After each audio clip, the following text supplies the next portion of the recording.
আসলে আমি বিয়ে করবো না, বিয়ে না করলে এই মুহূর্তে তোর মাকে ডিভোর্স দিব, এই মুহূর্তে এখনই তোর মাকে নিয়ে যেদিকে দুই চোখ যায় তুই বের হয়ে যাবি।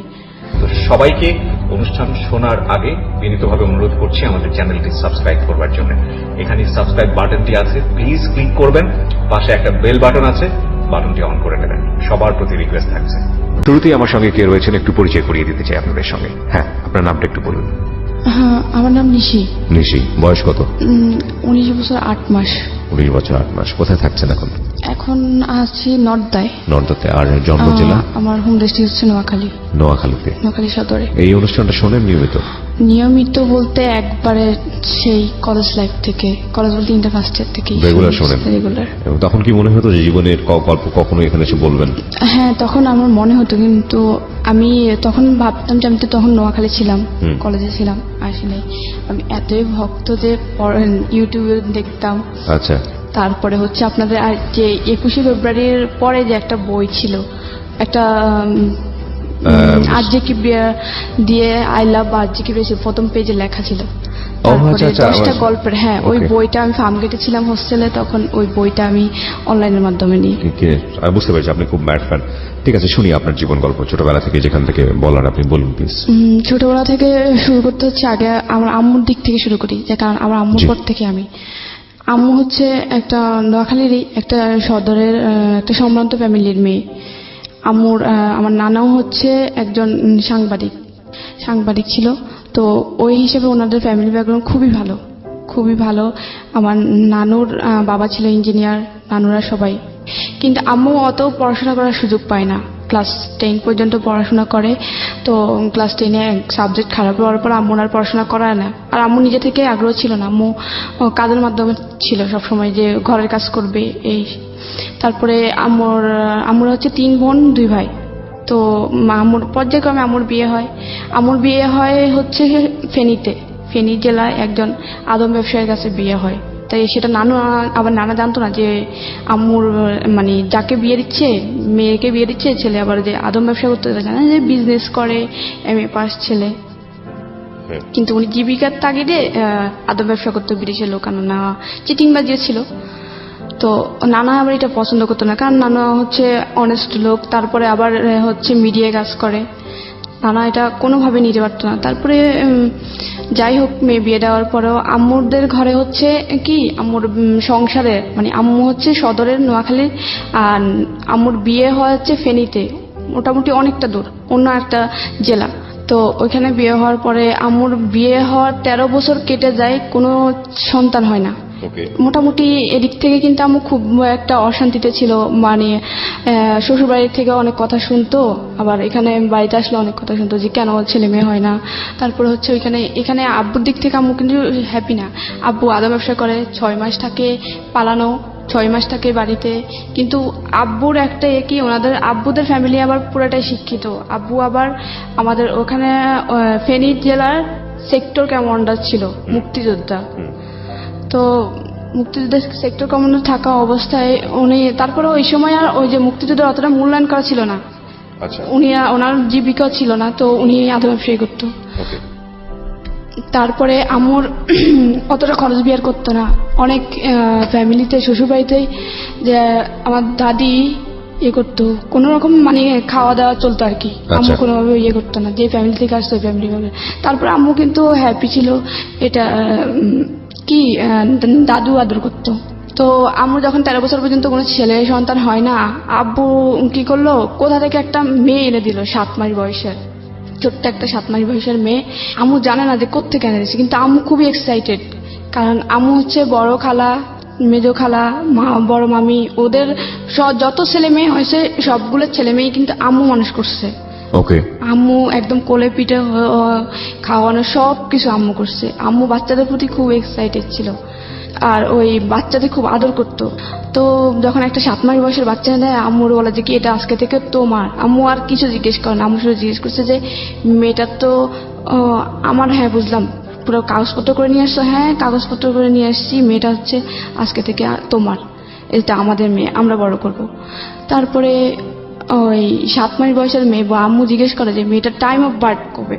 তো বললো যে আমি ওর মাকে জিজ্ঞেস করলাম যখন আনি, তখন ওর মাকে জিজ্ঞেস করলাম, বললো যে কি 1998 সালের 15 নভেম্বর। তো আম্মু এটা আবার লিখে রাখে। তারপরে হচ্ছে বাচ্চাদের ছোট যখন থাকে আবার এই যে হাম বা নিউমোনিয়ার জন্য টিকা দেওয়া হয় 5টা বা 7টা সামথিং, ঠিক জানি না। তো ওই টিকা দেওয়ার জন্য ওই টিকার কার্ডে ডেটটা উল্লেখ করে রেখে দেয়।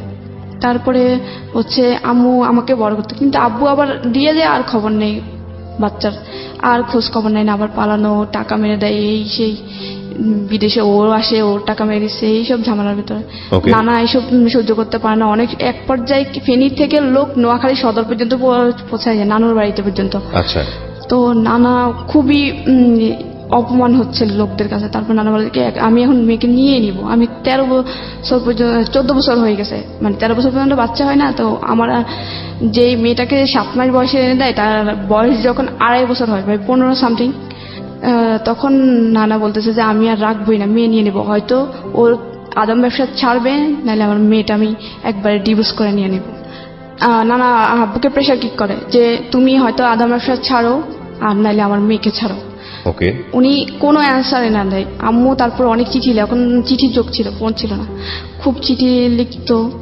তো আব্বু কোনো চিঠিরে রিপ্লাই করতো না। আচ্ছা, তো আম্মু অনেকবার চেষ্টা করে ওনাদের সাথে যোগাযোগ করা, যে কোনোভাবেই যেন সংসারটা না ভাঙে। আর তখন আবার আমি মানে 2.5 বছর একটা মেয়ে আছে, মেয়ের ভরণ পোষণ। তারপরে আমি কোনোভাবে জানি, এক পর্যায়ে নানা ডিভোর্স করে ফেলে। তখন আপনার বয়স 2.5 বছর? হ্যাঁ, আমার বয়স তখন 2.5 বছর। আচ্ছা, তখন নানা এক পর্যায়ে ডিভোর্স করে ফেলে। ডিভোর্স করানোর পরেও মানে আব্বু ডিভোর্স পেপারটা অ্যাকসেপ্ট করে না। তারপরে নানা ডিভোর্সটা পেপারটা দিয়ে আম্মুর দিয়ে সাইন করায় পাঠায়। পাঠানোর পরে কিন্তু মেয়ে যদি ডিভোর্স দেয় 3 মাস পরে কিন্তু ওটা কনফার্ম হয়ে যায়, ছেলে অ্যাকসেপ্ট করুক বা না করুক। কিন্তু ছেলে যখন কোনো ছেলে যদি ডিভোর্স দেয়, তখন মেয়ে সাইন করা ছাড়া ওই ডিভোর্সটা কনফার্ম হয় না। তো ডিভোর্সটা কনফার্ম হয়ে যায়। হয়ে যাওয়ার পরে আম্মু এখান থেকে এদিক দিয়ে কান্নাকাটি নানুর বাড়িতে। আর মামিরা ছিল একটু অন্যরকম, আর কখনোই কোনো ননদদের সহ্য করে না, মানে এই ভাইয়ের বউরা ননদদের সহ্য করে না। আবার একটা মেয়ে নিয়ে থাকবে ডিভোর্সি, তার মানে অবশ্যই ওদের কষ্ট বিয়ার হবে। তারপর আম্মু ওইখানে থেকে সেলাই মেশিনে কাজ করতো, মোটামুটি টুকিটাকি কাজ করে মোটামুটি খরচ জোগাতো। তারপরেও এই যে নানা বলতো যে না, এভাবে তো মেয়েটার জীবন যায় না, দেখি মেয়েটাকে আবার একটা বিয়ে দিই। তারপরে আম্মুর একটা জায়গা থেকে বিয়ের প্রস্তাব আসে। তারপরে আম্মু বলে যে কি না, আমি করবো না বিয়ে। তারপরে হচ্ছে কি বল, আম্মু অনেক জায়গা থেকে আসে বিয়ে, তাই কয় না আমি করবো না, আমার মেয়ে আছে, আমার মেয়েকে নিয়ে কেটে যাবো। আম্মু আবার কি ফেনী থেকে যখন আসে আমাকে নিয়ে আসে, মানে হচ্ছে কি 2.5 বছর 7 মাস বছরের বাচ্চাটা, 7 মাসের একটা বাচ্চার মায়া উনি ছাড়তে পারে না, কারণ উনি আগে থেকে বাচ্চা পাগল ছিল। তারপর বাচ্চার মায়া ছাড়তে পারে না, উনি ওই বাচ্চা নিয়ে আসে। আবার যখন আমাকে নিয়ে 2.5 বছর বয়সে নানুর বাড়িতে উঠে, তখন আবার নানা বিয়ে দেওয়ার চেষ্টা করে। নানু আম্মু বিয়ে করতে চায় না। তারপরে এক পর্যায়ে একটা ফ্যামিলি আসে, ওখানে হচ্ছে ওনার হচ্ছে 5টা ছেলে মেয়ে, একটা একদম সবার ছোট যে সেটা হচ্ছে 1.5 বছরের বাচ্চা, তার মানে দুধের বাচ্চা, মেয়ে বাচ্চা। তো ওনার ওয়াইফ হচ্ছে মারা যায়। তারপর আম্মুর বিয়ের জন্য আসার পরে আম্মু বলে যে কি 5টা ছেলে মেয়ে, তারপরে বড় মেয়েটার বিয়ে হয়েছে, তার মানে ওরা এখন বড় হয়ে গেছে, 5টা ছেলে মেয়ের উপর আমি কি থাকতে পারবো? তারপর নানা বলে যে কি না, দেবো না, 5টা ছেলে মেয়ের উপরে আমার মেয়েকে দেবো না। এখানে আরো গ্রামের পরিবেশ, একবারে গ্রামের মধ্যে। নানুর বাড়িতে একটু মোটামুটি মানে পৌরসভার কাছাকাছি। তারপরে ওনারা যখন মানে একদম জেদ ধরে আছে যে ছেলেপক্ষ যে না, বিয়ে করে নিয়ে যাবে। আমার নানুদের ফ্যামিলি একটু মানে সম্ভ্রান্ত ফ্যামিলি, ভালো মেয়ে। ও মানে আশেপাশে খবর নিয়ে দেখছে যে ও নাকি বাচ্চাদের খুবই পাগল, তার মানে 5টা বাচ্চার উপর নিয়ে গেলে ওর মায়া ছাড়তে পারবে না, অবশ্যই আদর যত্ন পাবে মায়ের। তারপরে আরো যে মেয়েটা আছে ওই মেয়েটা নিজের না, তার মানে ও নিজের অন্যের মেয়েকে এত আদর করে, তাহলে আমার 5টা বাচ্চাকেও ও নিশ্চয়ই আদর করবে। তারপরে ওনারা জিদ ধরে আসছে যে বিয়ে করে ছাড়ানো কেন যাবেই না। একদম পুরা ডাইনিং এ একদম একটা বিকেল আসছিল, বিকেল 4টার দিকে আসছিল, আম্মুর কাছ থেকে শোনা যে একদম রাতে 11টা পর্যন্ত ওনারা ডাইনিং থেকে যায় নাই, যা বললো যে আমরা যাবোই না, এখান থেকে বিয়ে না করে যাব না। তারপর পরের দিন বিয়ে হয়। আপনার মার? হ্যাঁ, আম্মুর আবার সেকেন্ড বিয়ে হয় ওই ফ্যামিলিতে 5টা ছেলেমেয়ের উপরে। তখন আপনি কোথায় ছিলেন? আমি আম্মুর সাথেই ছিলাম। আম্মু তো আমাকে ফেনী থেকে নিয়ে আসে, কারণ ওই 5টা ছেলেমেয়ের জায়গায় এসে বিয়ে করলো, আপনাকে নিয়ে গেল ওই সংসারে নাকি? তো আম্মু ওখানে হচ্ছে কি শর্ত দেয় যে আমার একটা শর্ত আছে, শর্তটা হচ্ছে আমার মেয়েটাকে নিয়ে আমি ফেনী থেকে চলে আসছি, যদিও আমার মেয়ে না, তারপরে ওর মায়ে আমি ছাড়তে পারবো না। তারপরে বলে যে কি ওকে আমি 7 মাস বয়সে পাইছি, সে দুধের বাচ্চা, সেই দুধের বাচ্চাটা আমি 2.5 বছর পর্যন্ত করছি, আমি ওর মায়া ছাড়তে পারবো না, ওর প্রতি আমার মায়া বসে গেছে। তারপরে বলে যে না না না, আমার 5টার মধ্যে, ওনারা বলে যে তখন না না আমার 5টার মধ্যে ও একটা থাকতেই পারে, আর আমি তো জানি, আমরা তো জানি যে তুমি অনেককে বাচ্চা পাগল। তারপরে আচ্ছা ওই এগ্রিমেন্টে বিয়ে হয়। তারপরে বিয়ের পরপরই ওই বাড়িতে আম্মুকে নিয়ে যায় ওদের 5টা ছেলেমেয়ের উপরে। তখন আম্মু আমাকে ওদের সাথে কিন্তু হয় যে আম্মু যেখানে থাকবে ওনার মেয়েও সেখানে থাকবে, ওদের সাথেই কিন্তু কথা হয়ে বিয়েটা হয়। তারপরে ওইকে বাড়িতে নিয়ে যাওয়া হয়। বাড়িতে নিয়ে যাওয়ার পরে মানে আমার কাছে প্রথম অবস্থায় আমাকে সে আদর, সবাই কোলে নিচ্ছে। এক পর্যায়ে আমার একটা ওই বাড়িরই একটা কাজিন আমাকে কোলে নিচ্ছে, আমি চিনি না, তো আমাকে অনেক যাতায়াত হলো, আমি খুব জোরে ওনাকে একটা কামড় দিই, ছোট ছিলাম 2.5 বছরের বাচ্চা, ওনাকে কামড় দিই, উনি এখনো বলে যে তুই আমাকে কামড় দিছিস। তারপরে প্রথম 3-4 দিন ভালো থাকে, এরপরে বলে যে কি তোমার মেয়ে এখানে থাকবে, তোমার বাড়িতে রাখে, তোমাদের বাড়িতে রাখে আসো, তোমার বাবার বাড়িতে থাকলে সমস্যা কি? আমি বলে যে কি তুমি তো বলছিলা যে আমি যেখানে থাকবো আমার মেয়ে এখানে থাকবে, এখন এটা বলতেছো কি জন্যে? তখন আমাকে আমার 6 মাস ওই বাড়িতে থাকার পরে ওরা মানে নানাভাবে আম্মুকে অনেক কথা শোনায় যে ওই মেয়ে নিয়ে আসছিস, ওই মেয়ে ওইখানে খাবে। তারপর ওই বাড়ির দাদি, তারপর চাচি, জেঠি, তারপর ওই বাড়ির আমার যে সৎ ভাই বোন 5জনের মধ্যে 4জনই আমার বড়, শুধুমাত্র একটা বোন আমার ছোট। আমার ছিল তখন 2.5 বছর, ওর ছিল 1.5 বছর, 1 বছরে বড় আমি ওর। তো আর সবাই ছিল বড়। আর ওইখানের বড় আপুর বিয়ে হয়েছিল তখন, আর গ্রামে তো একটু তাড়াতাড়ি বিয়ে হয়। তো আমার ওই বাড়িতে যাওয়ার পরে বড় আপুর প্রেগনেন্ট থাকা অবস্থায় ওনার প্রথম বাচ্চাটা সিজার করার পরও মারা যায়। তারপরে আমুর তখন থেকেই শুরু হয়, ওনারা কিন্তু মানে নিচে ঠিক আছে, কিন্তু ওই যে বড় আপু বড় ছিল, বড় আপু ওদেরকে সবসময় বোঝাতো যে এ হচ্ছে সৎ মা, যারা ছোট ছিল এ হচ্ছে সৎ মা। তারপর বড় ভাইয়া ছিল ক্লাস 7-এর, তারপরে মেজো আপু ছিল ক্লাস 6-এর, তারপরে আরেকটা ভাই ছিল আমার বড়, যে সে ছিল হচ্ছে ক্লাস 4-এর। তারপরে ওদেরকে সবসময় বোঝাতো। তো ওই বড় আপু আর বড় ভাই আম্মুর সাথে মানে অগত্য ভাষায় গালাগালি করতো, কোনো কিছু বলে আম্মুকে বলতো যে চোর, এই সেই। আম্মু বাপের বাড়িতে যাইতো না, তাহলে চুরি করবে কি জন্য? আর আম্মুর বাপের বাড়িতে মানে এই বাড়ির তুলনায় আম্মুদের বাপের বাড়িতে সম্পত্তি পায় কয়েকশো গুণ আছে বেশি, কারণ আম্মুরা অনেক সম্ভ্রান্ত, ওরা কিন্তু অতটা মোটামুটি সচ্ছল আর কি, অতটাই না। তো আম্মুকে সবসময় মানে অনেক, তারপর বলতো যে কাজ পারে না। আম্মু হচ্ছে কি শহরের বড় হয়েছে, শহরের একটা, আম্মু কিন্তু আগে ঢাকায় ছিল, তারপরে বিয়ের আগে ওনাদের গ্রামের বাড়িতে যায়, তখন বিয়ে হয়। তারপরে আম্মু অত বেশি গ্রামের কাজ পারতো না, যে ধান সিদ্ধ করা, তারপরে চাটাই বানানো, বিয়ে শীতল পাটি বানানো, অত পারতো না। কিন্তু আম্মু ওই তারপরেও মানায় নিছিল যে পাতা দিয়ে রান্না করা লাকির চুলায়, তারপরে এসব কিছুই মানে নিছে। তারপরে কিছু একটু ভুল হইতো, কারণ উনি মাত্র আসছে একদম শহর থেকে, যারা ছোটবেলা থেকে ঢাকায় বড় হওয়া, ওরা কিন্তু হঠাৎ করে লাড়কি চুলায় গেলে কিন্তু অবশ্যই ওদের একটু গোলমিল হয়। এত পরিমাণ কথা ছিল, আমার জেঠি কথা শোনাইতো, দাদু কথা বলতো, কোত্থেকে আনছে নবাবের বেটি, এই সেই যা পারতো বলতো। আর আম্মু শুধু কাঁদতো।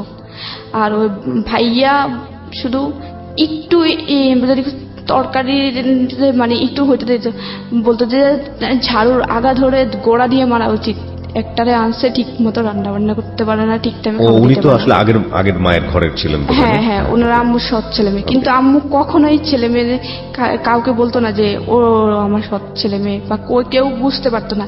ইভেন এখনো পর্যন্ত কেউ জানে, মানে কাউকে না বলে কেউ বুঝতে পারে না যে ওনার সৎ ছেলে মেয়ে, যে 5টা ছেলে মেয়ে সৎ। এলাকায় মানুষের কাছে এত পরিমাণে সুনাম আমার আম্মুর, যে একমাত্র দেখা যে সৎ মা এরকম হয়, আর 5টা ছেলে মেয়েকে এতটা আপন করে নেওয়া। তারপরে হচ্ছে আমার ওইখানে যায়, তারপরে আমার বলে যে কি আমার তখন 3 বছর হয়, 2.5 বছর থেকে আমি 6 মাস পর্যন্ত থাকি। তারপরে বলে যে অনেকভাবে প্রেশার কিক করে, আম্মু বাধ্য হয়ে অনেক অত্যাচারের মধ্যে দিয়ে আমাকে রেখেছে, আমাকে ধরে মারতো, তারপর বড় আপু আমাকে 2 দিন পর্যন্ত, মানে আমি 3 বছরে ছিলাম তখন, 2 দিন পর্যন্ত গলা চেপে ধরছিল মারার জন্য। আম্মু হঠাৎ করে দেখে ফেলছিল একদিন, আর একদিন দেখছিল পাশের বাড়ির একটা আম্মু মানে ভাবি রাখতো, ওই ক্ষেত্রে আমাদের চাচি হতো, উনি দেখছিল। তো আমার বলতো যে 3 বছরের বাচ্চাটাকে তুমি মারতেছো কি জন্য, একদম গলা চেপে মেরে ফেলতো। ওরা চাইতো যে এ যদি বড় হয় এ নিশ্চয়ই আমাদের প্রত্যেকটা জিনিসে ভাগ ধরবে। তারপরে হচ্ছে আম্মু নানা চাপের মধ্যে আমাকে দিয়ে আসে নানুর বাড়িতে। আচ্ছা। দেখতেছি মেরে ফেলার চেষ্টা করে, মারে ধরে। তারপরে আম্মু নানুর বাড়িতে দিয়ে আসে। তারপরে নানুর বাড়িতে তো ওরা আবার মামি, ওরা তো একদম সহ্য করতে পারে না। নানুর মামির বাড়িতে মানে নিজের বাড়িতে দিয়ে আসে, নিজের বাবার বাড়িতে বাড়িতে দিয়ে আসে। হ্যাঁ। নানুর সাথে কথা বলে দিয়ে আসে, বলে যে কি মেয়েটা। এদিকে আপনার ওই সেই বাবা মানে আপনার মার ফার্স্ট হাজবেন্ডের কি অবস্থা? উনি তখন খবর নিতে যাচ্ছিল না, মানে উনি কি জানতো যে বিয়ে হয়ে গেছে বা এরকম কোনো কিছু কি জানতো? উনি হ্যাঁ সেটা জানতো, কিন্তু তখন আমার বাচ্চার খবর নিয়েছিল। কিন্তু আপনার খবরটা তো নেওয়া উচিত ছিল, কারণ উনি তো নিয়ে আসে পালক। হ্যাঁ হ্যাঁ উনি নিয়ে আসে, তখন কিন্তু আমার খবর নিত না। যখন আম্মু নানুর বাড়িতে আমাকে রেখে আসে তখন একটু একটু নেওয়ার চেষ্টা করে। আম্মুর একটা দুঃসম্পর্কের মামাতো ভাইয়ের থেকে খবর নেওয়ার চেষ্টা করতো, যে মেয়েটাকে আমি নিয়ে আসতে চাই, মেয়েটা নিয়ে আসতে চাই। তা আম্মু বলতেছে কি আমার মেয়ে আমি নিয়ে আসি, এত দিন হয়ে গেছে এখন কেন খবর নিতে আসছে। তখন উনি আর বলা, আম্মু আর চায় না যে ও উনি নেবে। নিশি আমরা এখান থেকে ফিরবো, ঠিক আছে, ছোট একটা বিরতি নিচ্ছি। স্বাগত আরো একবার বিরতির পর। আপনারা শুনছেন ঢাকা FM 90.4 সারা দেশব্যাপী। আমি আরজি কিবরি আপনার সঙ্গে রয়েছি, নিশি রয়েছে আমাদের সঙ্গে। নিশি, আমরা যেখানটায় ছিলাম, তারপর নানুর বাড়িতে রেখে আসে। রাখার পরে ওইখানে আমি তো শুধুমাত্র আম্মুর আদর পেতাম, যদিও নানুর রেখে গেছে, কারণ আমিও নানুরাও আবার ওইভাবেই দেখতো যে ওটা তো আমাদের বংশের না বা আমাদের মেয়ের না। আমি শুধুমাত্র আম্মুর আদর পেতাম। তা আমি সারাক্ষণ কান্না করতাম, আম্মুর থেকে আলাদা করে বসে দেখতে। 3 বছরের বাচ্চা মার থেকে আলাদা করলে যা হয়, আমি সারাক্ষণ কান্না করতাম আর আম্মু আম্মু করে চিৎকার দিতাম। তারপর আমার বড় খালা আমাকে আদর করতো অনেকটা, তো বড় খালা আদর করে বড় খালার কাছে রাখতো। বড় খালা আবার নানুদের বাড়ির ভিতরে জায়গা কিনে ওনার বাড়ি করে ওনারাই থাকে। তো হচ্ছে বড় খালা আমাকে ওনার কাছে রাখে। তা আমার 5 বছর পর্যন্ত হওয়ার পরে আম্মু বলে যে কি আমি থাকতে পারবো না। মেয়েটাও দিন দিন আমি বারবার অসুস্থ হই, সেন্সলেস হয়ে যায়, কান্না করতে করতে সেন্সলেস হয়ে যায় বাচ্চা থাকা অবস্থায়। তারপরে আম্মু আমার, তারপরেও আন্টি অনেকভাবে রাখার কারণে আমার 5 বছর পর্যন্ত হয়। তা আমি বলে যে কি এবার মেয়েটাকে আমি আমার কাছে এনে রাখবো, ভর্তি করবো এখানের স্কুলে। তারপরে আম্মু ভর্তি করানোর জন্য ওই আব্বুর বলে যে কি এখানে তোমার ছেলেটাও আছে, আমার মেয়েটারও তোমার একসাথে একই স্কুলে ভর্তি করাই, তাহলে ওর তো এখন স্কুলে দেওয়ার সময় হয়ে গেছে। তারপরে বলে যে কি না না এখানে কেন দিবে, ওইখানেই থাক। তারপরে আম্মু তারপরে অনেক কান্নাকাটি করে তারপরে অনেক সালিশ হয় আর কি। তারপর মুখামুখি বলে বসে বিয়ের সময় যারা ছিল যে বলে যে কি মেয়ে নিয়ে বিয়ে বসছে, এখন মেয়ে মানতে চায় না। আমার মেয়েটার তো আমি বিয়ে করবো, ওর কষ্ট শুধুমাত্র ওদের বাড়িতে থাকবে, হয়তো একটু খাবে, আর প্রত্যেকটা জিনিস জামা কাপড়ে পড়াশোনার সব কষ্ট আমি বিয়ে করবো। তারপর মেয়েটা আমার কাছে থাকুক, আমি মেয়েটার সাথে থাকতে পারবো না। কিন্তু ওদেরকে খুব আদর করতো, কারণ আমার ছোট বোনটা 1.5 বছরের ছিল, দুধের বাচ্চা, ওরে খুব আদর করে বড় করে। ও আমার আম্মুরে মা বলে ডাকতো, কারণ ও তো বাচ্চা ছিল, আম্মু এইভাবে বড় করে। কিন্তু অন্য সবাই কিন্তু আম্মুর সাথে খুবই বাজে ব্যবহার করতো, আম্মু আদর করতো। ফারুক ভাইয়া যখন মানে বড় ভাইয়া যখন 7 ছিল, তখন 7 থেকে ভাইয়া পড়াশোনা করতে যেত না, কিন্তু ভাইয়ারে খুব চাইতো পড়াশোনা করো করো করো পড়াশোনা করো। তারপরে আমাকে অনেক সালিশ হয়ে এলাকার যারা ছিল বিয়েতে তারপর নিয়ে যায় ওই বাড়িতে। নিয়ে যাওয়ার পরে আমাকে ফার্স্ট ক্লাস 1-এ ভর্তি করে। তখন আমার আবার জন্ম তারিখ একটু চেঞ্জ করে দেয়, যে আমার যখন 15 নভেম্বর ছিল ওই বয়সে আমাকে ভর্তি করতে পারতেছিল না। ওই সময়টা থেকে আপনি জানতেন যে এরা আপনার অরিজিনাল বাবা মা না? না না আমি জানতাম না, কারণ আমি বুঝতাম না। আম্মু বুঝাইতো যে ও তোমার বাবা, ও তোমার ভাই, ও তোমার বোন। তা আমি বলতাম যে ভাইয়া ভাইয়া। আমার মাঝে মাঝে বলতাম আম্মু বড় ভাইয়া পপিকে আদর করে আমাকে করে না কেন, এটা কিন্তু আমি খুব প্রশ্ন করতাম আম্মুকে। আচ্ছা আচ্ছা, আমার কিন্তু মনে আছে যে এটা আমি খুব ইয়ে করতাম যে আম্মু বড় ভাইয়া পপিকে আদর করে আমাকে করে না কেন, আমি তো ভাইয়া রাখি। ও আমি যদি বলতাম যে ভাইয়া বলে এবার ধরতাম, ঠাস করে থাপ্পড় মারতো, যদি শর্ট এটা বলে থাপ্পড়। তো আমার আবার বুঝতাম যে নিশ্চয় কোনো সমস্যা, আমি ভাইয়া রাখি তারপরেও কেন জানে আমাকে আদর করে না। বড় আপু তো পাইলে যেখানে আমাকে একা পাবে সেখানে গলা চাপে, যেখানে একা পাবে সেখানে গলা চাপে। তারপরে আম্মু সালিশের পরে আমাকে যখন নিয়ে আসে ভর্তি করে ওইখানে একটা স্কুলে, জন্ম তারিখ চেঞ্জ করে 1 জানুয়ারি দেয়। 15 নভেম্বরে ভর্তি করতে পারছিল না, যে এত ছোট মেয়ে ভর্তি করবো না। ক্লাস 1-এ। তারপরে ওদের সাথে আমরা তারপর ক্লাস 4-এর যে ভাইয়া ছিল ওরে আবার আমাদের সাথে, ও পড়াশোনায় ভালো ছিল না। আমি বললো যে কি ওর তো এখনো বয়স বেশি হয় না, ওরে 1-এ দিয়ে দাও। তো ওরে ও 1-এ দিয়ে দেয় আমার সাথে। আমি তারপর আমার ওই ভাইটা, আমার সৎ ভাই, আমার বড় যেটা ওটা ছোট ভাইটা, তারপরে আমার একটা চাচাতো বোন, ওই বাড়ি চাচাতো বোন, আমরা 3 জন একসাথে ক্লাস 1-এ ভর্তি হই। তো আমাদের যখন ভর্তি হই তখন আমাদের রুল ছিল হচ্ছে আমার ভাই ছিল হচ্ছে 43, আমার ছিল 44, আমার ওই বোনের ছিল 45। আমরা সিরিয়ালে ভর্তি হই। ভর্তি হওয়ার পরে তারপরে আমাদের জন্য আম্মু বলে যে কি, আম্মু আব্বুরে বোঝায় যে ফারুক মানে বড় ভাইয়া তো পড়াশোনা করে না, ওর জন্য এমন একটা ছেলে রাখো ও যেন পপিকে পড়াইতে পারে, পলিরে পড়াইতে পারে, আমার নাম হচ্ছে নিশি, আমাকে পড়াইতে পারে, ফিরোজকে পড়াইতে পারে এবং পলিরে পড়াইতে পারে এবং ফারুকরে পড়াইতে পারে। ফারুকরে বুঝায় ওর সমবয়সী কাউকে নাও বা ওর থেকে একটু বড় কাউকে নাও, যেন ওরে বুঝায় ওর বন্ধু হয়ে পড়াশোনা করাতে পারে। তারপরে হচ্ছে আমাকে ক্লাস 1-এ যখন ভর্তি করানোর পরে টিচার রাখা হয়। তারপর টিচারে পড়াশোনা করাতো। তো আমি ওদের চেয়ে একটু পড়াশোনা ভালো ছিল, ওদের সবার চেয়ে। মানে বাড়ির ভিতরে যখন আমাদের 3 জন একসাথে ভর্তি হয়, 3 জনের থেকে কিন্তু আমি ফার্স্ট। আবার বাড়ির ভিতরে আমাদের ঘরে 5 ভাই বোনের সাথে কিন্তু আমি পড়াশোনা একটু ফার্স্ট ছিলাম। তো ক্লাস 1-এ যখন ভর্তি করানো হয় তখন আমার রোল ক্লাস 2-এ যখন উঠি, রেজাল্ট দেওয়ার পর আমার রুল 2-এ, ওদের সবার চোখ কান একদম উপরে উঠে যায় যে ওই মেয়েরে আমরা এত ইয়ে করি, ওর তো দেখা যাচ্ছে সম্ভাবনাময় যে ও বড় হলে কি যদি এরকম পড়াশোনা আগে যায় কিন্তু ও কোনো কিছুতে কিন্তু কমতি থাকবে না, কারণ ওর মা মোটামুটি কিন্তু পড়াশোনা করছে, ওরা কিন্তু ওইভাবে আগাবে। তো আমি কিন্তু শুধু আমাকে একা চেষ্টা করতো না, সবাই নিয়ে চেষ্টা করতো। তো যখন রুল 2 হয় তখন ওদের চোখ কান উপরে, তখন ওরা চিন্তা করে যে আমাকে মেরে ফেলবে যেভাবে হোক। তখন আমি আমার ভাই ছোট ভাইয়ের সাথে খেলতেছিলাম, আমরা একসাথে পড়তাম, তো এই জন্য একসাথে খেলতাম। তো মাঠের মধ্যে খেলতাম, মাঠের পাশে একটা তাল গাছ ছিল। তাল গাছের কিন্তু চারপাশে পাতাগুলো ছড়াই থাকে, মানে যে তালের যে ঢাল না, পাতার যে ইয়ে থাকে, ডাঁটি থাকে, ডাঁটির মধ্যে কিন্তু করাতের মতো ধার থাকে। তো এরকম ছোট একটা তাল গাছ, তো তাল গাছের করাতগুলো দাঁড়ানো ছিল, এইভাবে পাখাগুলো মেলানো। তো ও এরকম গোল্লা দৌড় বলতাম আমরা গ্রামের বাসায়, তো গোল্লা দৌড় খেলছিলাম। ওই ভাইদের আগে বড় আপু শিখে দেয় যে ও খেলার সময় ও যখন তাল গাছের সাইড দিয়ে যাবে, ওরা ধাক্কা মারবে যেন তাল গাছের ওইখানে পড়েও যেন 2 ভাগ হয়ে যায় একদম। তো আমি ক্লাস 2-এ তখন, আমি এখন সাদা একটা শার্ট ছিল গায়ে, তখন আমি খেলতেছিলাম, তখন তাল গাছের গোড়া দিয়ে আমি যাচ্ছিলাম, ভাই আমার পিছন দিয়ে যখন ফলো করলো যে আমি আসছি, ছোট ভাইয়া, ও মানে খুব জোরে আমাকে ধাক্কা দেয়, আমি উপড়ে যাই গাছের ওই একদম ঠিক ও যে টার্গেট ছিল টার্গেট বরাবর, কিন্তু ধাক্কাটাও আসতে হয়ে যায় যে আমার যে একদম পুরা ভাগ হয়ে যাবে ওরকম হয় না। হয় কি আমার একদম ছাকনার নিচ দিয়ে 7-8 ইঞ্চির মতো কাটা যায়, অনেক বড়, মানে হচ্ছে এক সাইড দিয়ে পুরো অনেকটা ভাগ হয়ে যায়। আরেকটু যে প্রেশার কিক হতে আমার কিন্তু মেরুদণ্ড পর্যন্ত পৌঁছায় যেত, মেরুদণ্ড পর্যন্ত পৌঁছায় না, মেরুদণ্ড থেকে 1.5 ইঞ্চি বা 2 ইঞ্চি দূরে, অনেক ভয়ঙ্কর ভাবে কাটা যায়। ওই যে আমি ওইখানে এভাবে নাম জানি, ওই যে তালের যে কালো করাতগুলো থাকে ওগুলো আবার একটু নরম টাইপের থাকে, একটু মশলা দিলে আবার একটু ভাঙে, ওগুলা ভেঙে সব আমি পড়ে যাই। পরে আমি মানে হাতের ডান হাত দিয়ে ওই ছাকনাটা ধরেই চাচি আম্মা বলে ডাক দিছি চিৎকারে। ওদিন বাড়িতে কেউ ছিল না, আমি আর ভাইটাই ছিলাম। ওদের প্ল্যান ছিল যে ওরাও সবাই বাইরে যাবে, বাইরে বলতে হচ্ছে বড় আপুর শ্বশুর বাড়িতে যাবে, বড় আপুর বাচ্চা হয়ে আরেকটা সেকেন্ড বাচ্চা হয়ে মারা গেছে। তা আম্মু ওইখানে, আম্মু আপু সবাই যায় দেখতে, শুধু বাড়িতে চাচি ছিল একটা অন্য ঘরের। তো আমি চাচি আম্মা বলে ডাক দেওয়া সেন্সলেস হয়ে যায়, কারণ আমার এত পরিমাণে ব্লিডিং হচ্ছিল, কারণ খুব 7-8 ইঞ্চি কাটা যাওয়া, মানে আমি ওই ক্লাস 2-এর বাচ্চার মোটামুটি শেষ অনেকটাই।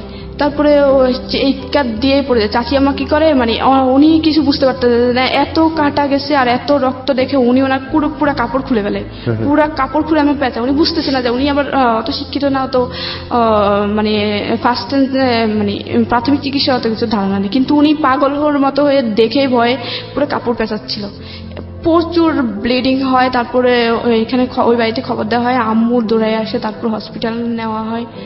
নেওয়ার পরে আম্মু হসপিটাল নেওয়ার পরে আমার 2 দিন পরে মেবি জ্ঞান আসে, মানে অনেক কাটা চিরের ওয়াশ টস করে।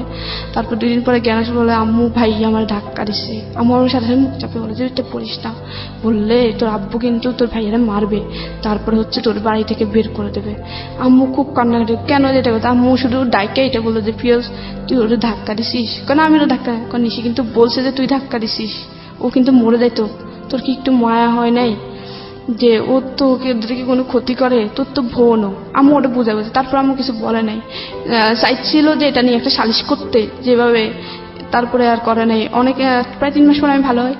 তারপরে আবার ক্লাস 2 থেকে আমার 3তে ক্লাস রুল 1 হয়। তারপর ওদের মানে নানা অত্যাচার আছে। আব্বু মারতো খুব, এসব নিয়ে কিছু বললে মানে দাদি শিখে দিত যে ও ছেলে মেয়েদের ইয়ে করবে। তারপর 4-এ যখন উঠি তখন না 4-এ উঠি, হ্যাঁ, তখন আমার রুল 1 হয়। 1 হওয়ার পরে যখন 5-এ উঠবো, এর আগে ভাইয়া কি করে, এলাকায় একটু রাজনীতি করতো। ওই যে এলাকার হেড স্যার, আমাদের গ্রামের হেড স্যারের সাথে কথা বলে যে ওই ও হচ্ছে আমার বোন, ওরা যদি এবার 4-এ যদি ফেল না করে এসিস তোর কিন্তু এলাকায় থাকতে দিব না। কিভাবে করবি জানি না। তো উনি কি করে, উনি ভয় পেয়ে উনি আমাকে ফেল করায় ক্লাস 4-এ। এখন এটা তো পুরো অবিশ্বাস্য যে ক্লাসের ফার্স্ট গার্ল সে কখনো ফেল করতে পারে না, তাও আবার ক্লাস 4 থেকে 5 উঠবে। তারপর আম্মু খুবই কনফিউজ, কারণ আম্মু বললো যে আমি ওরে পড়াই, আমি জানি ওর পড়াশোনা কেমন। তো আম্মু বলে যে কি আমি ওই খাতা চ্যালেঞ্জ করব, যে আমি খাতা দেখবো, আমার মেয়ের খাতা দেখে তারপর আমি মানবো যে আমার মেয়ে ফেল করে। আমি প্রচুর কান্না, আম্মু আমাকে খুব মারে যে ফেল করছিস কি জন্য, নিশ্চয়ই তোর খারাপ। তারপর আম্মু হেড স্যারের কাছে যাই, বা আমাদের প্রধান শিক্ষক উনি স্বীকার করতে চাচ্ছিল না যে এরকম কিছু। পরে আম্মু বলে যে কি আমি আপনাদের স্কুল কর্তৃপক্ষের কাছে যাবো, স্কুলের মালিকের বাড়ির পাশে ছিল, ওখানে যাই। তারপরে অনেকের পরে উনি স্বীকার হয় যে আপনার ছেলে আমাকে বাধ্য করছিল, ফেল করার জন্য বাধ্য করছিল। উনি আমার বাড়ি টাড়ি আগুন দিবে এই সবের জন্য আমি বাধ্য হই। এটা ক্লাস 4-এ, আমি 5-এ উঠবো আর ফাইনালে ফেল করায়। তারপরে আম্মু বলে যে আমি খাতা দেখবো, তখন আম্মু অনেক জোরাজোরির পরে তারপরে উনি বুঝতে পারে যে আম্মু হাল ছাড়ার মেয়ে না। আম্মু কনফিডেন্স ছিল আমি আমার মেয়েকে পড়াই, ও ফেল করতে পারেই না। তারপরে ইয়ার পরে উঠাই, চাপে পড়ে উঠাই, তখন আমার রুল হয় না, 1 হয় না আর কি। তারপরে অনেক কারণ 1 তো দিয়ে দেয়, কারণ আবার যেটা ঘোষণা হয়ে গেছে রেজাল্ট, এটা তো আবার ইডিট করতে অনেক সমস্যা, অনেক কিছু ফেস করতে হবে। তারপরে একটা 12 রুলের ওতে চলে যায়, ওর জায়গা আমাকে দেয়। তারপরে হচ্ছে আমি 6-এ উঠি। তারপর ও খুব মারামারি করতাম, আমি পড়তে দিত না, ইয়ে করতো, আম্মুকে অনেক গালাগালি করতো, অনেক অত্যাচারের মধ্যে দিয়ে, কারণ পড়াশোনার খরচ দিত না, নানুর বাড়ি থেকে আম্মু আনিয়ে দিত, তারপর সেলাই মেশিন চালা আমার খরচ বিয়ে করতো। তারপরে আমি 6-এ উঠি, 7-এ উঠি। তারপর আমার স্কুল জীবনটা খুব ভালো ছিল। আমি যখন হাই স্কুল জীবনে যাই আমার খুব ভালো লাগতো, কারণ আমি হাই স্কুলের জীবনটা স্যাররা আমার খুব আদর করতো। মোটামুটি হাই স্কুল তো অনেক স্কুল থেকে এসে একটু কন্টেস্ট হয়ে যায়, তখন আমার রুল হয় 6। তখন আমার স্যারদের আইকন থাকে আমি একটার জন্য, আমি হচ্ছে দেশাত্মবোধক গান, তারপর সাংস্কৃতিক অনুষ্ঠানে অংশগ্রহণ করতামই, দেশাত্মবোধক গানের জন্য স্যার আমাকে চিনত। দ্বিতীয়ত হচ্ছে ক্রীড়া প্রতিযোগিতার জন্য। ক্রীড়া প্রতিযোগিতা হচ্ছে আমি 100 মিটার দৌড় প্রত্যেক বছর চ্যাম্পিয়ন ছিলাম, প্রত্যেক বছর এই স্কুলের চ্যাম্পিয়ন। স্যার আমাকে চাইছিল যে জেলা পর্যায়ে খেলানোর জন্য, কিন্তু আম্মু মানা করছিল যে মেয়ে মানুষ দৌড়াদৌড়ি ভালো না। তারপরে গোলক নিক্ষেপ বলতো, 100 মিটার দৌড় বলতো, এইসব প্লেয়ারের জন্য স্যার মানে ক্রীড়া শিক্ষক, তারপর আমার পড়া শিক্ষক, ওদের চোখে ছিলাম আমি। মোটামুটি পড়াশোনায় ছিলাম 6-7, মানে 10-এর দিকে আমার রোল যেত না। তারপর আবার কিন্তু ক্লাস 1 থেকে ক্লাস 10 পর্যন্ত আমার কোনো বেতন দিয়ে পড়তে হয় নাই, যদিও ওখানে বেতন লাগে, কিন্তু আমার হচ্ছে যে মেধা তালিকা থাকার কারণে উপবৃত্তি পেতাম, ক্লাস 10 পর্যন্ত উপবৃত্তি পেতাম। তারপরে যখন আমার ভাই ছিল আমার 4 বছরের, না 4 বছর না, 4 বছর বড়। তো ভাইয়ের যখন আমি ক্লাস 7-এ উঠি, আমার বাড়ির পাশে একটা নতুন বাড়ি হয়, মানে বাড়ির মেন রোডের অপোজিট আর কি। আমাদের বাড়িটা হচ্ছে হাইওয়ে রোডের সাথে, হাইওয়ে রোডের এপাশে হচ্ছে আমাদের বাড়ি, ওপাশে একটা নতুন বাড়ি হয়। তো আমার ভাইয়ের সাথে একটা ফ্রেন্ড আমাদের বাড়িতে আসতো সব সময়। তো ও দেখতো যে আমার আম্মু খুব অত্যাচারিত হয়, আমি খুব অত্যাচারিত হয়, খুব গালাগাল করে, খুব বিয়ে করতো, খুব অনেক কাজ করতাম। ওদের আবার কৃষিকাজ করতো বাড়িতে। আমি মোটামুটি কৃষিকাজে সব কিছুই পারি, কারণ থাকতে থাকতে করতে করতে গায়ে পানি দিতে হতো, কলস অনেক নিচে পুকুর থেকে উঠে তরমুজ খেয়ে, তারপর টমেটো খেত, বেগুন খেত, এগুলো পানি দিতে হতো, করতাম। এটা মনে করতাম যে আমি বলতাম যে আমাদের ক্ষেত সবাই করে, আমিও করবো। তারপর করতাম। তারপর হচ্ছে কি ওই ভাইয়ের সাথে ওর ফ্রেন্ড আসতো, ও দেখতো, ওর প্রতি কেন জানি আমার প্রতি একটু মায়া হয়ে যায় যে মেয়েটা অসহায়। ও জানতো যে আমি ওদের সৎ ভাই বোন। আমি তখন একটু বুঝি যে ওরা আমার সৎ ভাই বোন। আমি আবার এখানে একটা কথা বলি, আমার বাবার আদর কিন্তু, বাবা কিন্তু কোনো দিনও আমাকে 1 সেকেন্ডের জন্য বাবার বলে, মানে মেয়ে বলে আদর করে নাই, কখনো না। মানে অনেক সময় দেখা যেত কি আম্মু আদর করে বসাইতো, বাবা মাঝখানে, আমার ছোট বোনটাই পাশে, আমি পাশে, কারণ আমরা দুজনে ছোট ছিলাম সবাই।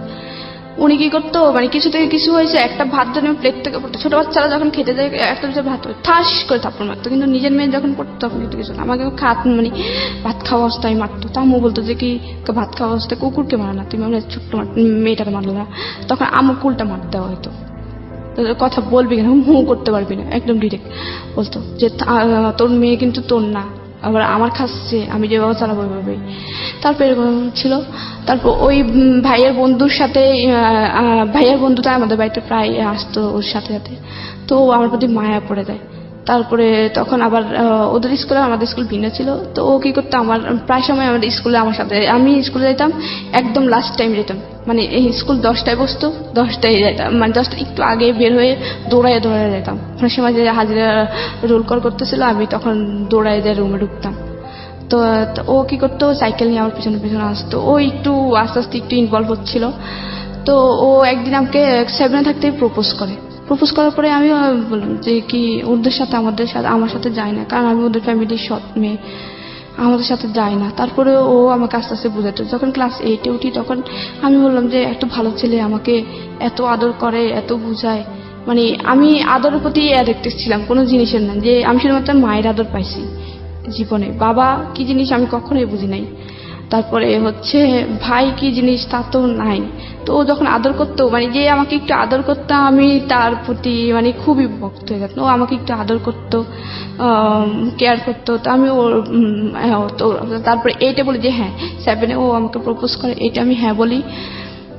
তারপরে হ্যাঁ বলার পরে আমাদের প্রেমটা একটু কন্টিনিউ থাকার পরে জেএসসি পরীক্ষা ছিল, জেএসসি পরীক্ষা দেওয়ার পরে ও হঠাৎ করে বলে যে কি আমার বোন বলছে যে আপনার সাথে কথা না বলতে, ও আমাকে আপনি করে বলতে, আমি আপনাকে বলতে, কথা না বলতে। আমি কেন জানি ওই জেএসসি পরীক্ষার সময় আমার সমাজ পরীক্ষা ছিল, আমি খুব কান্না করি যে ও কেন আমার সাথে কথা বলবে না। ও হঠাৎ করে বলতেছে যে আমি আপনার সাথে রিলেশনটা কন্টিনিউ করবো না, আমার বোন বলছে আপনার সাথে কথা না বলতে, ওর বোন আবার ব্যাপারটা একটু জানে। তা আমি আর কিচ্ছু বলি না, আমি খুব কান্নাকাটি করি। এক পর্যায়ে নিশি আমরা এখান থেকে ফিরবো। ঠিক আছে, ছোট একটা বিরতি নিচ্ছি। স্বাগত আরো একবার বিরতির পর। আপনারা শুনছেন ঢাকা FM 90.4 সারা দেশব্যাপী। আমি আরজি কিবরিয়া আপনার সঙ্গে রয়েছি, নিশি রয়েছে আমাদের সঙ্গে। নিশি, আমরা যেখানটায় ছিলাম তখন আমি খুব কান্নাকাটি করি। তারপর কেন জানি আমি ওকে খুঁজতাম। তারপরে আমার জেএসসি পরীক্ষা শেষ হয়, বাড়িতে চলে আসি। আর জেএসসি পরীক্ষার আবার মাইদিতে আমার ছোট মামার মানে আমাদের জেলার শহরে আমার ছোট মামার বাসা ছিল, তো ওইখান থেকে আমি জেএসসি পরীক্ষাটা দিই। আমাদের কেন্দ্র ছিল ওইখানে। তো আসার পরে ওর সাথে ওর দেখাও হয় না, যে ও আমাকে কখনো ফোনও দেয় না।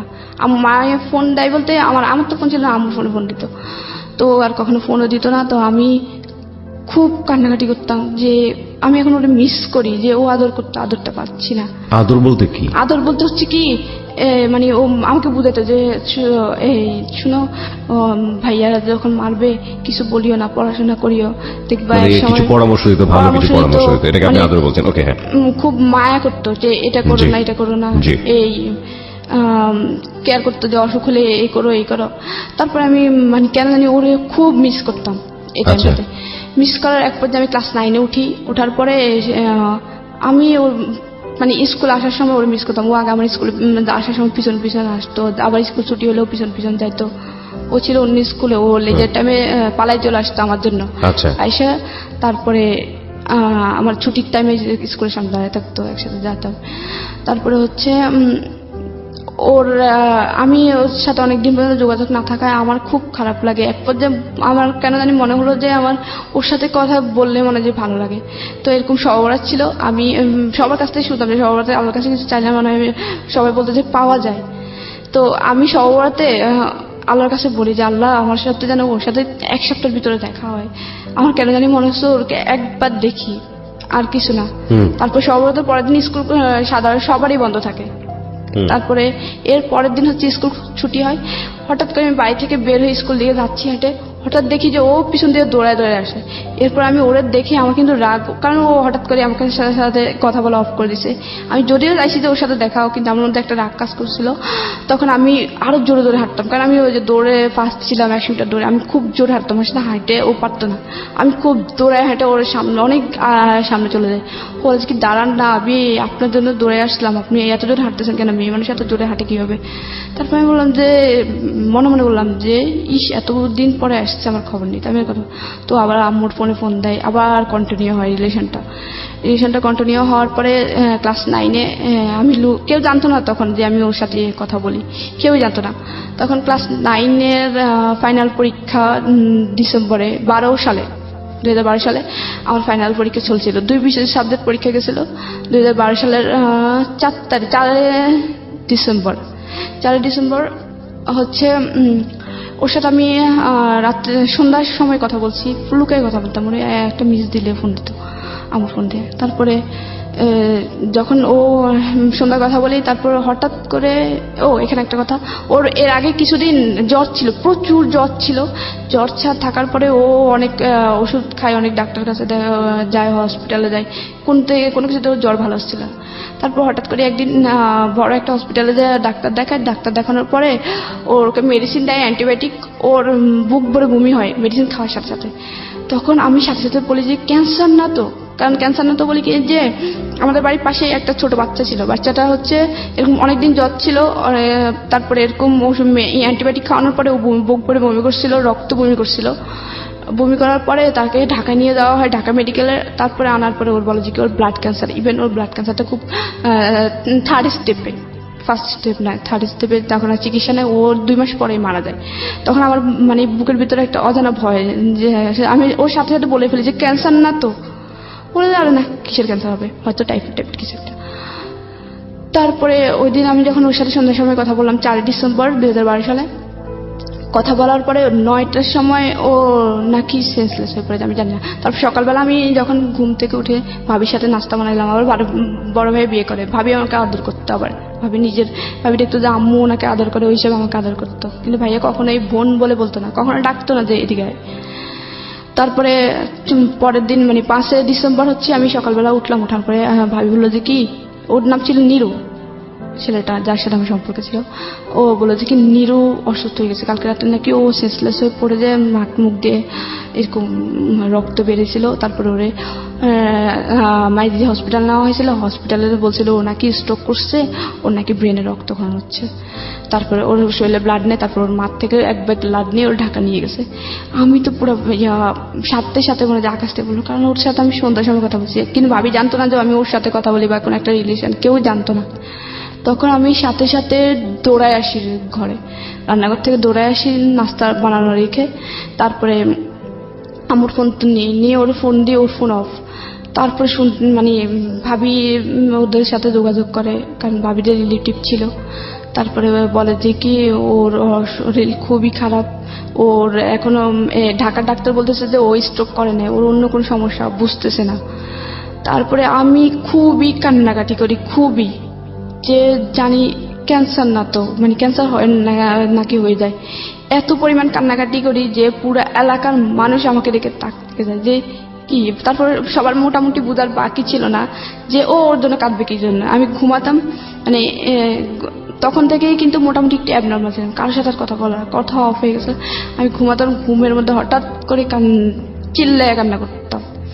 মানে আমি শুধু স্বপ্নে এটা চিল্লায় কান্না করতাম, এই জন্য স্বপ্নে এটা দেখতাম যে ওর লাশ নামাচ্ছিল অ্যাম্বুলেন্স থেকে, ওর লাশ নামাচ্ছিল ঠিক যেই 4 বছর একটা বাচ্চা এরকম ক্যান্সার মারা গেছিল, ওর লাশ যেভাবে ওর লাশ ওভাবে নামাচ্ছিল। এটা দেখে স্বপ্নে আমি শুধু কান্না করতাম, মানে খুব ভয়ঙ্করভাবে কান্না করতাম।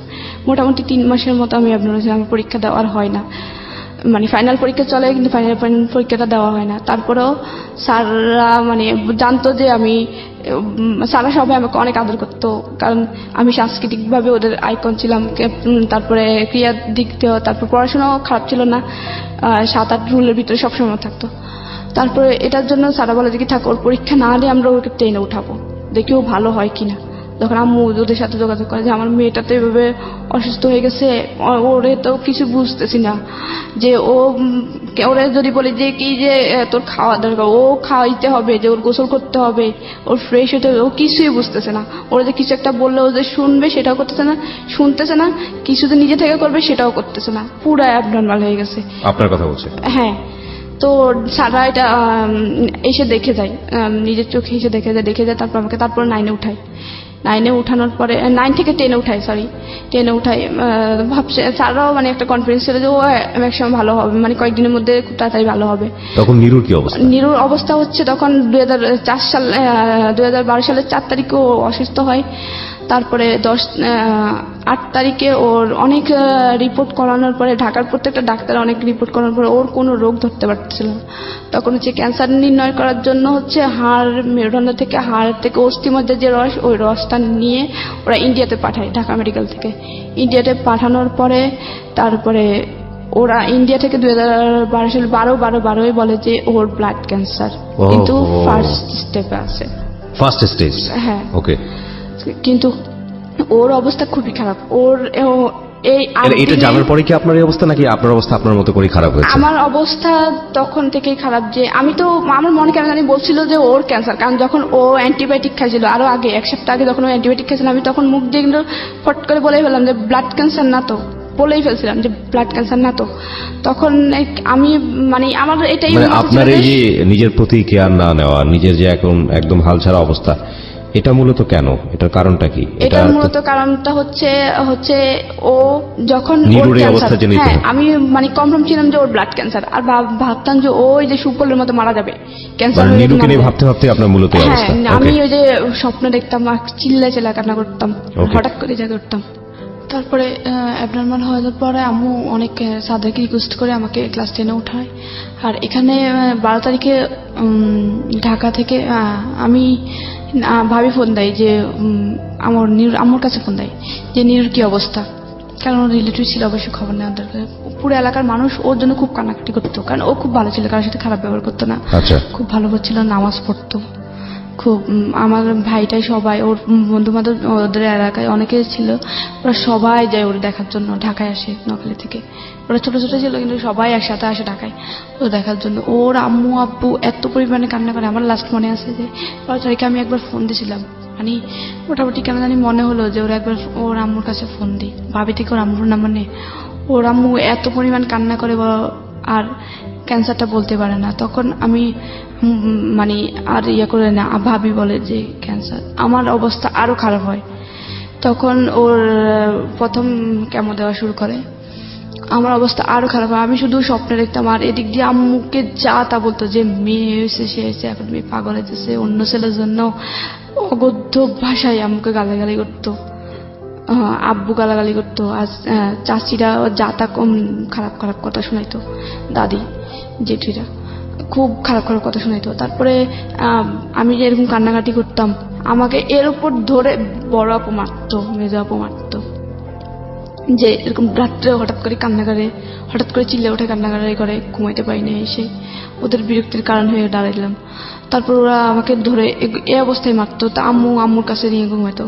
ও এখানে আমার কথা আছে, আব্বু যখন আমি যখন ক্লাস পড়ে থাকি, আব্বু আবার বিদেশে যায় আসতে, তখন যখন এই অবস্থা ছিল তখন আব্বু দেশে আসে, তখন আবার আম্মুকে মানে, কিন্তু বিদেশে থাকা অবস্থায় কখনো আমার পড়ালেখার কষ্ট বের করতো না, আমার তো পড়ালেখার কষ্ট আসতো না, বেতন লাগতো না, আমি উল্টা মুভি পেতাম। আম্মু নিজেই নাম থেকে আর নিজে সিলাই মেশিন দিয়ে চালাইতো। তো হচ্ছে আসে আব্বু কি করে, একটা বলে যে কি বিয়ে দিয়ে দিই মেয়েটারে, আর পড়াশোনা করার দরকার নেই।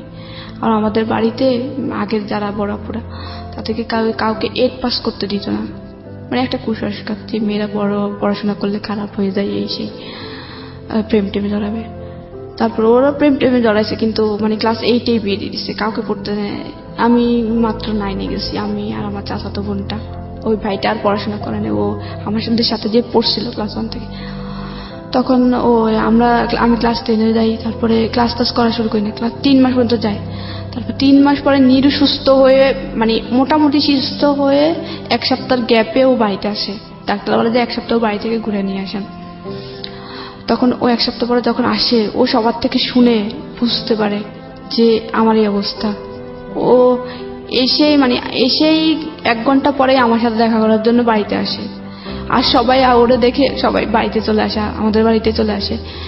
এসে ওরে দেখতেছে, পুরো এলাকার সবাই ওদের বাড়িতে ভিড়। আমাদের বাড়ি ও যখন আসে সাথে সাথে, তারপরে ও যখন আমাদের বাড়িতে আসে আবার অনেক লোক আমাদের বাড়িতে আসে ও আমাকে দেখে ওরে যখন আমি দেখি তখন আমি অনেকটা আস্তে আস্তে ওর দেখার পর আস্তে আস্তে নর্মাল হতে শুরু করি।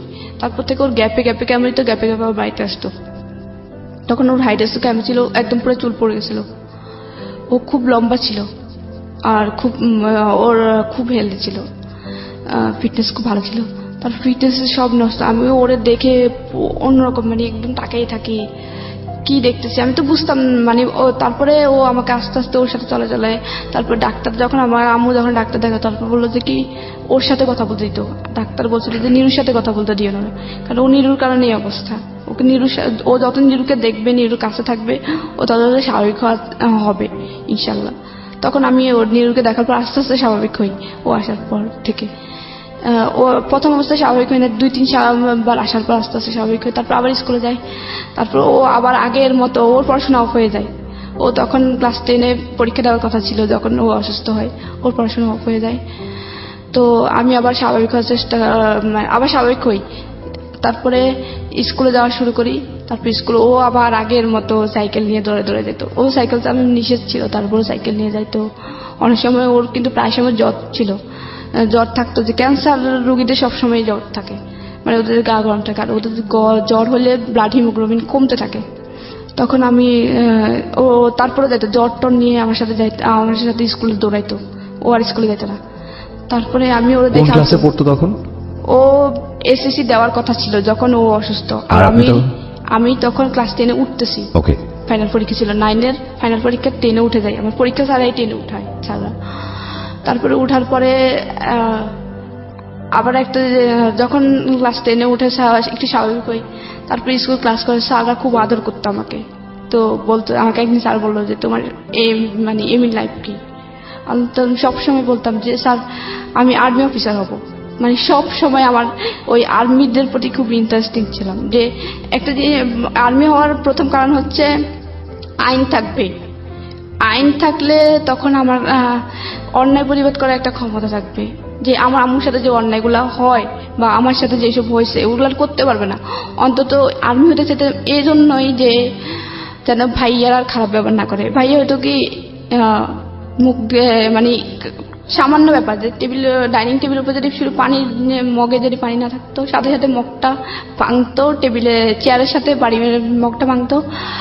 আর এত নোংরা ভাষায় গালি তো আম্মুকে, মানুষের এগুলা বাইরের মেয়ে ছেলেকে বলে না। আর ওর তো মা, সৎ মা হোক মা, আম্মু তারপরে খুব আদর করতো, খুব কাছে টেনে। তারপরে আমি পড়াশোনা চালে, তারপরে আমাকে বিয়ে দেওয়ার চেষ্টা করে। নিশি, আমরা এখান থেকে ফিরব। স্বাগত আরো একবার বিরতির পর। আপনারা শুনছেন ঢাকা FM 90.4 সারা দেশব্যাপী। আমি আরজি কিবরিয়া আপনার সঙ্গে রয়েছি, নিশি রয়েছে আমাদের সঙ্গে। নিশি, আমরা যেখানটায় ছিলাম, একটা বিয়ে সম্বন্ধে ছেলেটা হচ্ছে তখন কি নিরু বেঁচে ছিল? হ্যাঁ, নিরু বেঁচে ছিল। ওকে। তারপর নিরু মোটামুটি একটু সুস্থ, তারপরে কেমন চলতেছে। এদিক দিয়ে আমি স্কুলে যাওয়া শুরু করি। তারপর পড়াশোনা আবার কন্টিনিউ করি। আবার আমাকে বিয়ে দেওয়ার চেষ্টা করে, যে মেয়ে প্রেম টেম করে। সবাই তো জেনে গেছে যে আমার সাথে ওর সাথে সম্পর্ক। যখন অ্যাবনর্মাল হই তখন পুরো এলাকা জুড়ে আর 3-4 গ্রাম জেনে গেছে যে আমার সাথে ওর সম্পর্ক আছে অ্যাবনর্মাল হওয়ার পর থেকে। তখন আমাকে বিয়ে দেওয়ার চেষ্টা করে আব্বুরা। আমার বড় আপু আমাদের একটা বিয়ে সম্বন্ধ আনে। তো ছেলেটা আগে একটা বিয়ে করছে, তখন আমি ক্লাস 10 পড়ি। আগে একটা বিয়ে করছে, বউ চলে গেছে। তারপর আমাকে বিয়ে দেওয়ার চেষ্টা করে। আমি বলে যে কি ওই ছেলের বয়স বেশি, তারপর আবার ও বিয়ে করছে। আমার অবিবাহিত মেয়ে কেন আমি এরকম বিবাহিত ছেলের কাছে বিয়ে দেবো? তারপরে আবার ছেলেটা হচ্ছে খুলনা নোয়াখালী থেকে বহুত দূর। আমি বলে যে কি এত দূর আমি মেয়েকে বিয়ে দেবো আশেপাশে, যেন আমি যা দেখতে পারি, কারণ ওর আর কেউ নেই, একমাত্র আমি।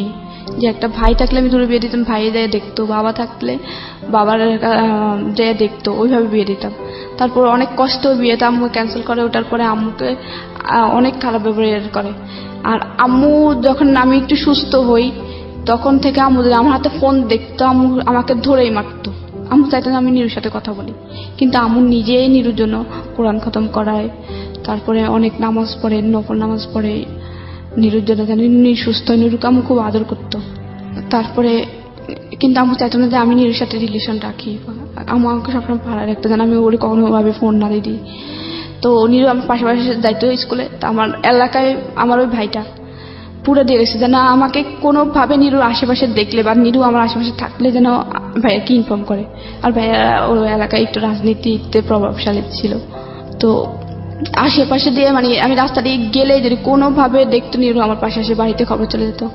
তারপর আম্মুকে বকা দিত। আম্মু আমাকে যখন যেটা পেত হাতে, অনেক সময় ধরা যাচ্ছে প্লেট আছে প্লেট দিয়ে মারতো, অনেক সময় হাত পাকা ছিল হাত পাকা দিয়ে মারতো, অনেক সময় সুপারি কাটা লোহার যে ছোতরা ওটা দিয়ে মারতো। মানে যখন যেটা হাতে থাকতো ওটা দিয়ে মারতো। তারপরে এই মানে কোনোভাবে চাইতো না যে নিরুর সাথে। তারপরও আমি লুকাই ওর সাথে কথা বলতাম। বিদেশ থেকে আব্বু ফোন দিয়ে আমাকে খুব গালাগালি করে, তোর মেয়ে মান সম্মান ডুবাবে এই সেই অনেক গালাগালি করে। তো বলে যে কি বিয়ে দিয়ে দেবো আর পড়াশোনা করার দরকার নেই, টেস্ট পরীক্ষা দিতে দিবে না। আমি আম্মুকে ঠিক পরীক্ষা 4 দিন আগে বলে যে আম্মু শুধুমাত্র আমাকে মেট্রিকটা পড়তে দাও, তাহলে অন্তত আমি নিজের খরচটা চালাইতে পারবো। যদি কোনো তোমার মতো হইলো যেন আমার ফ্যামিলিতে নিজের ফ্যামিলি দেখতে পারি, বিয়ে হোক, হ্যাঁ বিয়ের পরে যেন আমি আমার শ্বশুর বাড়িতে যেয়ে যেন আমার ফ্যামিলি দেখতে পারি। তারপরে অনেক কষ্টে আমাকে রাজি করে টেস্ট পরীক্ষার জন্য রাজি করাই। তারপর টেস্ট পরীক্ষা দিই। তারপরে হচ্ছে এর 1 মাস আগে কিন্তু আমার পড়াশোনা অফ করে দেয়। তারপর টেস্ট পরীক্ষাতে 4টা মেয়ে এলাও হয় শুধুমাত্র, মানে অল বিশেষ পাশ করে 4টা মেয়ে আর ছেলে 6টা 10টা।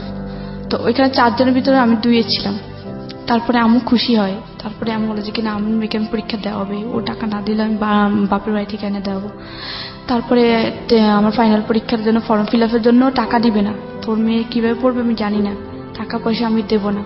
আমি বলেছি কি সারা বছর তো দাও না, এখন তো একটু টাকা বেশি লাগতেছে, ফর্ম ফিল আপ ওটা একটু দাও, সারা বছর তো মেয়েটার বেতন লাগে নাই, কোনো কিছু লাগে নাই। তারপরে দিবেই না, বলে যে কি তোমার মেয়ে তুমি বিয়ে দিয়ে দাও, পড়াশোনা করানো লাগবে না। তারপর আম্মু বড় মামা থেকে ছোট মামা থেকে নানু থেকে চেয়ে এনে তারপরে আমার ফর্ম ফিল আপ করায় তারপরে পরীক্ষার জন্য আমি প্রস্তুতি নিই।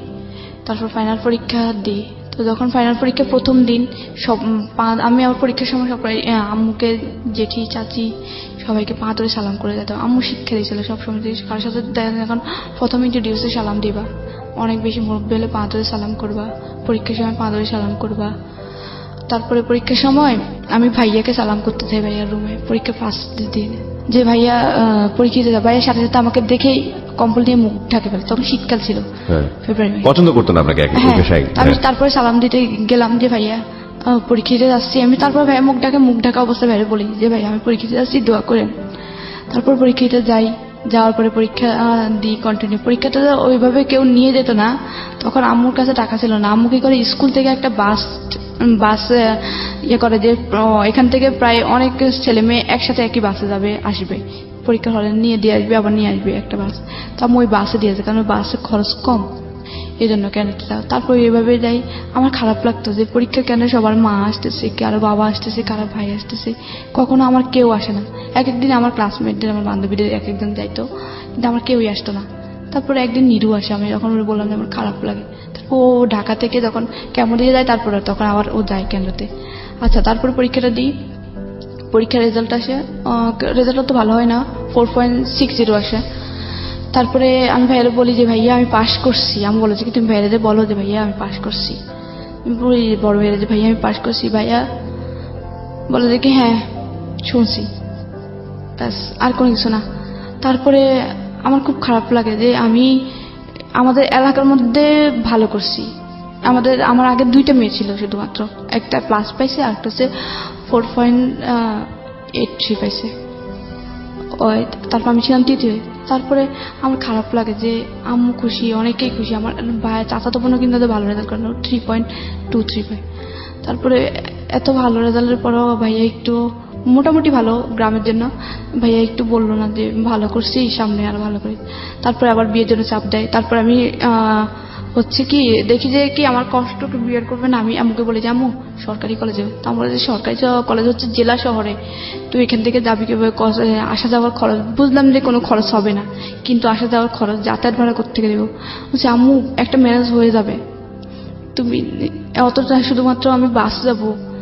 আমি বাসে উঠতে পারতাম না, তারপর বলতাম যে বাসে যাবো। আমি বাসে উঠলে বমি করতাম। তারপর বললাম যে বাসে যাবো আম্মু, আমি সরকারি কলেজে পড়বো, দেখি না যদি চান্স পাই।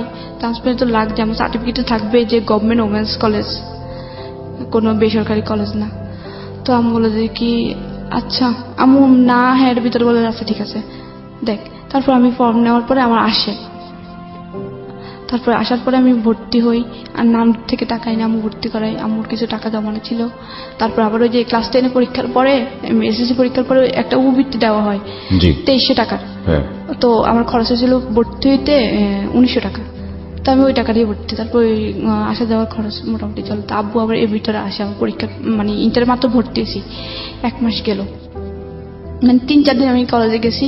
তারপর বইয়ের লিস্ট দেয়, তারপর নানু আম্মুরে বলে নানু টাকা দেয়, বই কিনি, নতুন বই কিনি। আব্বু হঠাৎ করে আইসে কয়েকদিন পরে বলে যে কি মেয়ে বিয়ে দিয়ে দেবো। আমি বলে যে কি মেয়ে মাত্র ভর্তি হলো সরকারি কলেজে, মেয়ে পড়তে দাও। তারপরে কি করে একটা ছেলে আসে দেখতে হঠাৎ করে একদিন। আবার আমি টিউশনি করতাম, ফাঁকে ফাঁকে টিউশনি করতাম, একটা 9-এর মেয়ে পড়াতাম। তারপরে হচ্ছে কি আব্বু একটা ছেলে পাঠায় আমাকে দেখার জন্য। তো আমি যেভাবে ছিলাম ওই অবস্থায় ছেলেটা দেখে, ছেলেটা পছন্দ করে। তারপরে হচ্ছে কি গ্রামের মেয়েদের মুখ দেখলে টাকা দিয়ে দেখে, তারপরে হচ্ছে মানে কনে দেখতে হলে। তারপর হচ্ছে ওই ছেলেটা আমাকে 500 টাকা দিয়ে যায়। তা আমি কিছু বলি না, আমি যে ভাবির কাছে দিই টাকাটা। ভাবির কাছে দেওয়ার পরে ভাবি টাকাটা রাখে। তারপরে আমি ভাবি আমি বিয়ে করবো না, ছেলেটা আমার পছন্দ হয় না, ছেলেটা পড়াশোনা করে নাই, আমি বিয়ে করব না। তো ভাই বলে যে ছেলেটা হচ্ছে আনসার বাহিনীতে চাকরি করে, আনসার ক্লাস 10 পর্যন্ত পড়ছে, মেট্রিক পাস করছে, কিছু হবে না, দেখলে তার বিয়ে হয় না। দেখছে তো আজকে দেখতে আসছে। এর পরের দিন আব্বু নাকি ওদের সাথে কথা বলতে গেছে, ওরা নাকি ডাকছে কথা বলার জন্য। তো এরপর দিন যেদিন দেখতেছি, এর পরের দিন রাত্রে 11টার সময় আমি ঘুমাই গেছিলাম। পরের দিন আমার কলেজ ছিল জন্য ঈদের 3 দিন পরে, কোরবানি ঈদের 3 দিন পরে। তারপর হচ্ছে আমাকে রাত্রে 11টার সময় ঘুম থেকে উঠায় আম্মুর রুমে নেয়। নেওয়ার পরে আমি ঘুম চোখে মানে চোখ ডলতে ডলতে আম্মুর কাছে যাই, যে আম্মু কি হয়েছে, আব্বু ডাকছিল। হ্যাঁ। তারপরে বলতেছে কালকে থেকে কলেজে যাওয়ার দরকার নেই, পরশুদিন তোমার বিয়ে। আমি তো মানে ঘুম চোখে মানে চোখ ডলতেছি, ভাবতেছি ঘুমের ঘোরে কিছু স্বপ্ন দেখতেছি নাকি উল্টা পাল্টা। তারপর আমি ঢুলতেছি, মানে ঘুমের মানে ফিলার ধরে ঢুলতেছি, মানে ঘুম পড়ে যাবো অবস্থা। তারপরে আমাকে মেজাব ধরে চাকরি মারার পরে মানে একটা মোটামুটি ঘুমটা একটু ছাড়ে, ধরে হাত ধরে চাকরি দেয় যে তোর কি বলছিস শুনতেছিস। তারপরে আমি বললাম যে কি হয়েছে। তো বলে যে কি কালকে থেকে কলেজে যাওয়ার দরকার নাই, পরশুদিন তোর বিয়ে। বিয়ে আমার কার সাথে? কালকে যে ছেলেটা দেখতেছি। আচ্ছা না, ওটা আমি বিয়ে করবো না, ও পড়াশোনা করে নাই, ওই ছেলে উল্টাপাল্টা প্রশ্ন করে আমাকে, মানে বলতেছে যে আমার নাম লিখতে, এই যুগে কেউ নাম লিখতে বলে। তাছাড়া ছেলেকে আমি যখন বললাম যে আমি গভর্নমেন্ট ওমেন্স কলেজে পড়ি, তো গভর্নমেন্ট ওমেন্স কলেজ কি আমার চেহারা দেখে ভর্তি করেছে? আমি ঠিকই বললাম যে চেহারা দেখে ভর্তি করেছে, যে আমি নাম লিখতে পারবো না, আমার ঠিকানা লিখতে পারবো না। আমাকে আমার নাম ঠিকানা লেখাইছে ওই ছেলে। আমি ছেলের বিয়ে করবো না, কারণ ওর মধ্যে মিনিমাম কমন সেন্স নেই। তো বললো যে কি এত কমন সেন্স খোঁজা লাগবে না, এই মুহূর্তে যেটা বলছি সেটা মাথায় ঢুকে নাও, আর তুমি এটার জন্য প্রস্তুত থাকো। কালকে থেকে কলেজে যাওয়া লাগবে না, কালকে তোমার গায়ে হলুদ, পরশুদিন তোমার বিয়ে। আচ্ছা আমি বিয়ে করবো না, বিয়ে না করলে এই মুহূর্তে তোর মাকে ডিভোর্স দিব, এই মুহূর্তে এখনই তোর মাকে নিয়ে যেদিকে 2 চোখ যায় তুই বের হয়ে যাবি।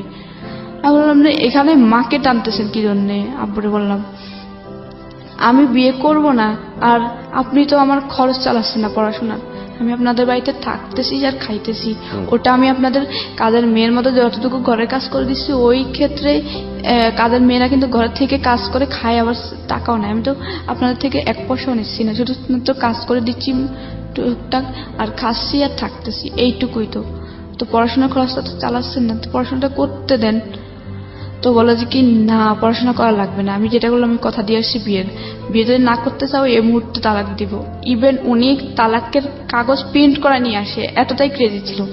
তালাকের মানে লিখে প্রিন্ট করে নিয়ে আসে, যে দলিল থাকে একটা 100 টাকা 150 টাকার দলিল, একটা 100 টাকার দলিল, ওই দলিল প্রিন্ট করে নিয়ে কয় দলিলটা পড়ো, এই মুহূর্তে আমি সাইন করে তোমার মাকে তালাক দেবো যদি বিয়ের জন্য প্রস্তুত তুমি রাজি না হও।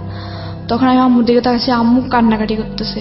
তখন আমি যখন ইন্টার ফার্স্ট ইয়ার পড়ি মোটামুটি বুঝি যে মার এ বয়সে তালাক মানে কি, মানে মান সম্মান পুরোটাই যাবে। তখন আমি অনেক চাপের মুখে পড়ে আম্মুর দিকে তাকাই। তখন 11টা থেকে রাত 2টা পর্যন্ত আমি অনেক কান্না করি। এরপরে আম্মু অনেক বুঝে বলে যে কি থাকবে এর জন্য রাজি হয়ে যা। তারপরে আমি বলি আচ্ছা মা তোমার যা ইচ্ছা তুমি তাই করো। তারপর আমি শুধুমাত্র আম্মুর ডিভোর্সটা ঠেকানোর জন্য বিয়েতে রাজি হই। আর নীরুকে ফোন দিই যে আমাকে এভাবে বিয়ে দিয়ে দিচ্ছে, এভাবে। আমি ছেলের নাম জানি না, কিন্তু ছেলেটা হচ্ছে শান্তিনগর, মানে পাশের গ্রামের শান্তিনগরের ছেলেটা। আমি জানি না যে ছেলেটার নাম কি, কোন বাড়ির কি, কিচ্ছু জানি না। তারপরে নীরু এর পরের দিন সকালবেলা ওই ছেলের কিভাবে যেন খোঁজ নেয়, নিয়ে ওর ছেলেকে ফোন দিয়ে বলে যে ভাইয়া আপনি যে মেয়েটাকে বিয়ে করতে যাচ্ছেন ওর সাথে আমার সম্পর্ক আছে, প্লিজ ভাইয়া আমি অসুস্থ মানুষ, ওকে আপনি বিয়ে করেন না, ও আমাকে ছাড়া বাঁচবে না, ও অলরেডি একবার অ্যাবনর্মাল হয়েছিল আর আমি ওকে ছাড়া বাঁচবো না, আল্লাহ মনে হয় আমাকে ওর জন্যই বাঁচা রাখছে। তারপরে ওই মানে আমার হাজবেন্ড তার সাথে বিয়ে, ওর নাম ছিল বেলাল। তারপরে আমি বিয়ের পরে জানলাম আর কি ওর নাম যে বেলাল। তারপরে ও বলে যে কি আশা রাখেন ফোন, তারপরে রেখে দিচ্ছে। তারপরে খুব গর্ভভাবে বিয়ে হয়। বিয়ের সময় ছেলে পক্ষ থেকে শুধুমাত্র আমাকে একটা নাকের ফুল দিয়েছিল। নাকের ফুলটা তাও আমার হাজবেন্ডের বোনের, বড় বোনের নাকের ফুল এনে আমাকে দিয়ে একটু দিয়ে বিয়ে, আর কোনো অলংকার দেওয়া হয় নাই, শুধুমাত্র 2টা শাড়ি দিছিল, 2টা শাড়ি দিছিল ওইটাই। তারপরে আমি বলি যে আম্মু আবার এটা বলছিলাম যে আম্মু আমি বিয়ে করতে পারি এক শর্তে, বিয়ের পরে ছেলে যেন এখন পড়াশোনা করাই। নিশি আমরা স্বাগত আরো একবার বিরতির পর আপনারা শুনছেন ঢাকা FM 90.4 সারা দেশব্যাপী। আমি আরজি কিবরি আপনার সঙ্গে রয়েছি, নিশি রয়েছে আমাদের সঙ্গে। নিশি আমরা যেখানটায় ছিলাম, তুমি শুধুমাত্র ছেলেটাকে এটা রিকোয়েস্ট করো যেন আমাকে পড়াশোনা, আমি পড়াশোনার প্রতি খুবই ইন্টারেস্টেড ছিলাম যে আমি পড়াশোনা করবই, যেন আমার একটা ইয়ে থাকে যে আমার কেউ নাই, আমার পড়াশোনা আছে, এটা আমারই থাকবে, এটা কেউ কখনো নিতে পারবে না। তো আমি বলা যে কি আমি ছেলের সাথে কথা বলছি, ছেলে তোমাকে পড়াশোনা করাবে, তুমি চিন্তা করো না। তারপরে আচ্ছা আমি কিন্তু এদিক দিয়ে নীরুকে বলে রাখছি যে তুমি আমাকে কোনোভাবে নিয়ে যাও। তখন নীরু খুবই অসুস্থ ছিল, ওর হাইড্রোজের কেমন ছিল, ওর খুবই প্রচন্ড বুকে ব্যথা ছিল, খুব অসুস্থ ছিল, ও কিছু করে না। তখন ও চিন্তা করলো যে আমি ওটাতে নিয়ে আসবো। ও খুব কান্না করছিল, খুবই, ওর ফোনের মানে ওই দিনের কান্নাটা মানে খুব চিৎকার করে কান্নাটা আমার কানে এখনো বাজে। নীরু, হ্যাঁ, তো আমি বললাম যে তুমি আমাকে নিয়ে যাও প্লিজ, আমি এখানে থাকলে আমার বিয়ে দিয়েই দেবে, আম্মুর ডিভোর্স হয়ে যাবে আমি যদি বিয়ে না করতে পারি, এখানে থাকা অবস্থা বিয়ে না করলে তুমি কোনোভাবে পালায় নিয়ে যাও। ও বলে যে কি আমি পালায় নিব কি, নিতে পারতেছি না এখন এই মুহূর্তে, আমি তোমাকে আর ছাড়তেও পারতেছি না বা পালায় নিয়ে যাব সেটাও পারতেছি না। আমি যে একটা রোজগার করে নিয়ে তোমাকে পালায় নিয়ে কিছু একটা করে খাবো বা একটা দিন তোমাকে চালাবে, একটা দিন চালানোর মতো ক্ষমতা আমার মধ্যে নাই, ওই এবিলিটি আমার নাই। কারণ আমি আমার বাবার উপর ডিপেন্ড, আমার বাবা আমার সম্পূর্ণ ক্যান্সারের কষ্টে বিয়ে করতেছে, এই অবস্থা আমি তোমাকে নিয়ে কি করব, আমার নিজের রাস্তায় পড়ে মরতে হবে, কারণ আমার ক্যান্সার চিকিৎসা না করলে আমি শেষ। তারপর ও খুব কান্নাকাটি করে। তারপর আমার নর্মালি ভাবে বিয়ে হয়, আমার 2টা বান্ধবীকে দাওয়াত দিই, আমি খুবই কান্নাকাটি করি, আমার 2 দিনের কান্নায় মানে সারাক্ষণ চোখ দিয়ে পানি পড়ে। তারপর চোখ মুখ ফুলেছিল, আমি ওই ছেলের মুখে দিয়ে কিন্তু তাকাইনি যখন ও আমার দেখতে আসে, তারপর নামও জানতাম না। তারপরে বিয়ে হওয়ার পরে ওকে যখন সদরে দেয়, মানে সদর বলতে জামাই করে নেয়, তো নেওয়াটা শেষ হলো। তারপরে হচ্ছে কি কথা ছিল যে আমাকে উঠে নিবে না, আর 3 মাস পরে উঠে নিবে বা ছেলেও থাকবে না। তারপরে ছেলে থাকবে না, তারপরে কি ছেলে হঠাৎ করে বলতেছে যে বিয়ের কাজ সম্পূর্ণ সন্ধ্যার পরে বলতেছে কি ছেলে আজকে যাবে না, ছেলে থাকবে এখানে, মেয়ের সাথে থাকবে। তারপরে রাত্রে 11টার দিকে মানে নর্মালি ভাবেই ওর সাথে আমাকে দেয়, মানে বাসুর দেয়। দেওয়ার পর আমি ওর নাম জানতাম না। তারপরে ভাবি বললো যে, ভাবি ছিল আমার, ভাবি আমাকে বললো যে ওকে সালাম করো। আমি নর্মালি ওকে সালাম করলাম, করার পরে ভাবি চলে গেল। তারপর দরজাটা অফ করলো। আমি ওর নামও জানি না তখন পর্যন্ত। আর ও আমাকে প্রথম বললো যে কি, কালকে আমাকে একটা ছেলে ফোন দিয়েছিল, ওর ডিরেক্ট প্রথম কথা এটাই, ভাবির যে রুম থেকে বের হয় ও সোজা এটাই কথা ছিল যে কালকে একটা ছেলে আমাকে ফোন দিয়েছিল, ছেলেটার নাম নিরু বলছিল। ছেলেটা বলছিল তোমার সাথে নাকি, তোর সাথে নাকি ওই ছেলের সাথে সম্পর্ক ছিল, এটা কি সত্য? তাই আমি ওর সাথে লুকাই না, কারণ ওর সাথে যখন আমার বিয়ে হয়েই গেছে তখন আমি ওর কাছে বলি যে হ্যাঁ সম্পর্ক ছিল। জাস্ট এটা বললাম যে সম্পর্ক ছিল। আমার এখনো মনে পড়ে ও আমাকে এত পরিমাণ থাপ্পড় দিছে, মানে একটা মেয়ের জীবনে স্মরণীয়। বাসর রাতেই তখন পর্যন্ত আমি ওর নাম জানি না। ওর সাথে আমার প্রথম কথা এটাই ছিল, ওর সাথে আমার বলা প্রথম কথা এটাই যে হ্যাঁ ছিল হাজবেন্ড ওয়াইফে প্রথম ইন্ট্রোডিউস। আমি ভাবলাম যে শুরুটা হয়তো অনেক সুন্দরভাবে হবে, যে ও আমার নাম জিজ্ঞেস করবে বা জিজ্ঞেস করবে যে আমি ভবিষ্যতে কি হতে চাই, আমাকে ওইভাবে করতে যাবে, যে আমি কি হতে চাই আমাকে ওই বানানোর চেষ্টা করবে, যে পড়াশোনা কন্টিনিউ করবো। আমাকে প্রথমে জিজ্ঞেস করলো যে তোর নাকি একটা ছেলের সাথে সম্পর্ক ছিল, ছেলে আমাকে ফোন দেয়। বলার পরে আমি বললাম যে হ্যাঁ ছিল। ও আমাকে এত পরিমাণে থাপ্পড় দেয়, মানে থাপ্পড়ের পর থাপ্পড়, 2 হাত দিয়ে দিয়েছে, 2 গালে দিতেই ছিল। আমি খুব জোরে কান্না করি তখন। করার পরে ও আমাকে বালিশ চাপা দিয়ে, মুখের মধ্যে বালিশ চাপা দিয়ে বলে যে গলার সাউন্ড যেন রুম থেকে বেরোয় না যায়। আমি খুব কান্না করতেছিলাম, কিন্তু আমার ওই পাশের রুম থেকে আমি এত জোরে কান্না করতেছিলাম, থাপ্পড়ের আওয়াজ কিন্তু শোনা যাচ্ছিল, আমার ভাবি শুনতেছিল। শোনার পরে মানে আমার প্রথম ওর সাথে আমার প্রথম মিটেই খুব খারাপ একটা ধারণা আমার মধ্যে জেগে যায় যে ও আমার প্রথম শব্দটাই থাপ্পড়। আমার প্রথম একটা কথায় আমি ওর তো সত্য বলছিলাম, কারণ আমি যদি ওর মিথ্যে বলি হয়তো ও পরে শুনলে আমাকে অবিশ্বাস করবে যে আমার কাছে লুকাইছিস কেন। এই জন্য আমি সত্যটা বলার পরে আমি ঝাপটা মেরে ফেলে নিঃশ্বাস নিয়ে তারপরে বললাম যে আমাকে সত্য বলাটা অপরাধ ছিল। তারপর আমাকে মানে জোর করে ফিজিক্যাল রিলেশনে জোড়ায়, আর ওটাতে আমার কোনোভাবে ইচ্ছে ছিল, কারণ ও প্রথম অবস্থায় থাপ্পড় মানে এটাতে আমার কোনো ইচ্ছে ছিল না, কারণ আমার তখনই ওর মধ্যে যে ওর প্রথম মিটে যে আমাকে থাপ্পড় মারতে পারে, ওর প্রতি আর কি ধারণা জন্মাবে। আমার ওটা তো কোনোভাবে ইচ্ছে ছিল না যে ওর সাথে আমার ধরন করে ইচ্ছে হোক। তারপরে ওর জোর করে ফিজিক্যাল রিলেশন হয়, হওয়ার পরে সকালবেলা যখন ঘুম থেকে ওঠার পরে আমার অবস্থা খুবই খারাপ, খুবই। ও আমার এমন অবস্থা করছিল, মানে আমার ভাবি, তারপর আমার আম্মু, আপু, আম্মু মানে লজ্জায়, ভাবি লজ্জায় আর কি, যে বলবো যে কালকে বিয়ে হয়েছে, আজকে হসপিটালে অ্যাডমিট করতেছে, ওহো, লজ্জায় আর ভর্তি করে না হসপিটালে। ও আমার এমন অবস্থা করছিল। তারপরে আমি হাঁটতেই পারতেছিলাম না। তারপরে আমার ভাবি আমাকে কি করে, আমাদের পাশের বাড়ির একটা ছেলে দিয়ে ভাবি এমনিতে ফার্মেসি থেকে পেইন কিলার এনে খাওয়ায়। তারপরে ভাবি ওকে ডাকে কিছু নাস্তা করার, সকালে নাস্তা হয়, নাস্তা করার পরে ভাবি ডাকে, বলে যে কি ভাই আপনি মানুষ, প্রথম মিটে ওরে আপনি এত মারা হাসছেন, তারপরে এমন অবস্থা, আপনি কি মানুষ নাকি? জীবনের বউ পাইতেন না? ও তো আপনারই, আপনি কি ওকে একদিনের জন্য পাইছেন যে একদিনের জন্যই ইয়ে করে মেরে ফেললাম বাস শেষ? ও তো আপনার সারা জীবনেরই। আপনি ওর প্রথম অবস্থায় এমন অবস্থা করলেন, লজ্জাতে কিছু বলতে পারতেছি না, কিছু করতে পারতেছি না। এরপরে ও তখন নিচের দিকে তাকায় থাকে। তারপর আম্মু বলে যে দেখো আমার মেয়েটারে আমি 7 মাস বয়সে পাই, ও আবার আমার এটা জেনে বিয়ে করে যে আমি দত্তক নেওয়া। আমি ওরা অনেক কষ্টে মানুষ করছি, অনেক কষ্টে এই পর্যন্ত আনাইছি। ওর খুব ইচ্ছা পড়াশোনা করার, তুমি প্লিজ ওরা পড়াশোনা করে। তারপর বললো যে আচ্ছা ঠিক আছে করাবো। ও আবার আম্মুকে একটু রেসপেক্ট করতো, আব্বুকে রেসপেক্ট করতো। তারপরে এরপরের দিন ও থাকে, থাকার পরে এরপরের দিন আমি ওর সাথে আর ওইভাবে কথা বলি না। তারপরে ও বলে যে কি কালকে রাত্রের জন্য সরি। তা আমি বললাম যে এটা কোনো মানুষের আচরণ? আপনি আমাকে নর্মালি জিজ্ঞেস করতে পারতেন, আপনি আমাকে মেরে কি মজা পেয়েছেন বলেন তো, আমাকে এতগুলো থাপ্পড় মেরে কি মজা পেয়েছেন বলেন তো। তো বলে যে কি মারছি, প্রেম করছিস কি জন্যে? তো বলে যে সম্পর্ক কবে ছিলাম? 4 বছর। ওর সাথে সাথে মুখ ঘুরে ফেলে কয় যে 4 বছরের সম্পর্ক, কি না কি হয়েছে আল্লাহ জানে। কিন্তু নিরু কখনো আমাকে টাচও করে নাই, অনেস্টলি বলতেছি, নিরু কখনো আমাকে টাচই করে নাই। ও একদম ও খুবই ভালো ছিল, নামাজ পড়তো পাঁচ ওয়াক্ত, তারপরে ওর ক্যান্সার ছিল, ও কখনো ওই ধরনের কিছু ধরতো না, খুবই ভালো ছিল। আমরা সুযোগ পেতাম না, কোনোভাবে কেউ যদি দেখতো রাস্তা দিয়ে স্কুলে যাইতে কথা বলতাম, সাথে সাথেই বাড়িতে মায়ের খেতাম প্রচুর। তারপরে তারপরে আমার বিয়েটা হয় 14 সালে 14 অক্টোবর। তারপরে 14 সালের 14 অক্টোবর বিয়ে হয়। তারপর আমাকে এর 1 মাস হয় নাই, 7 তারিখে 7 নভেম্বর ওদের বাড়িতে নেওয়ার কথা হয়।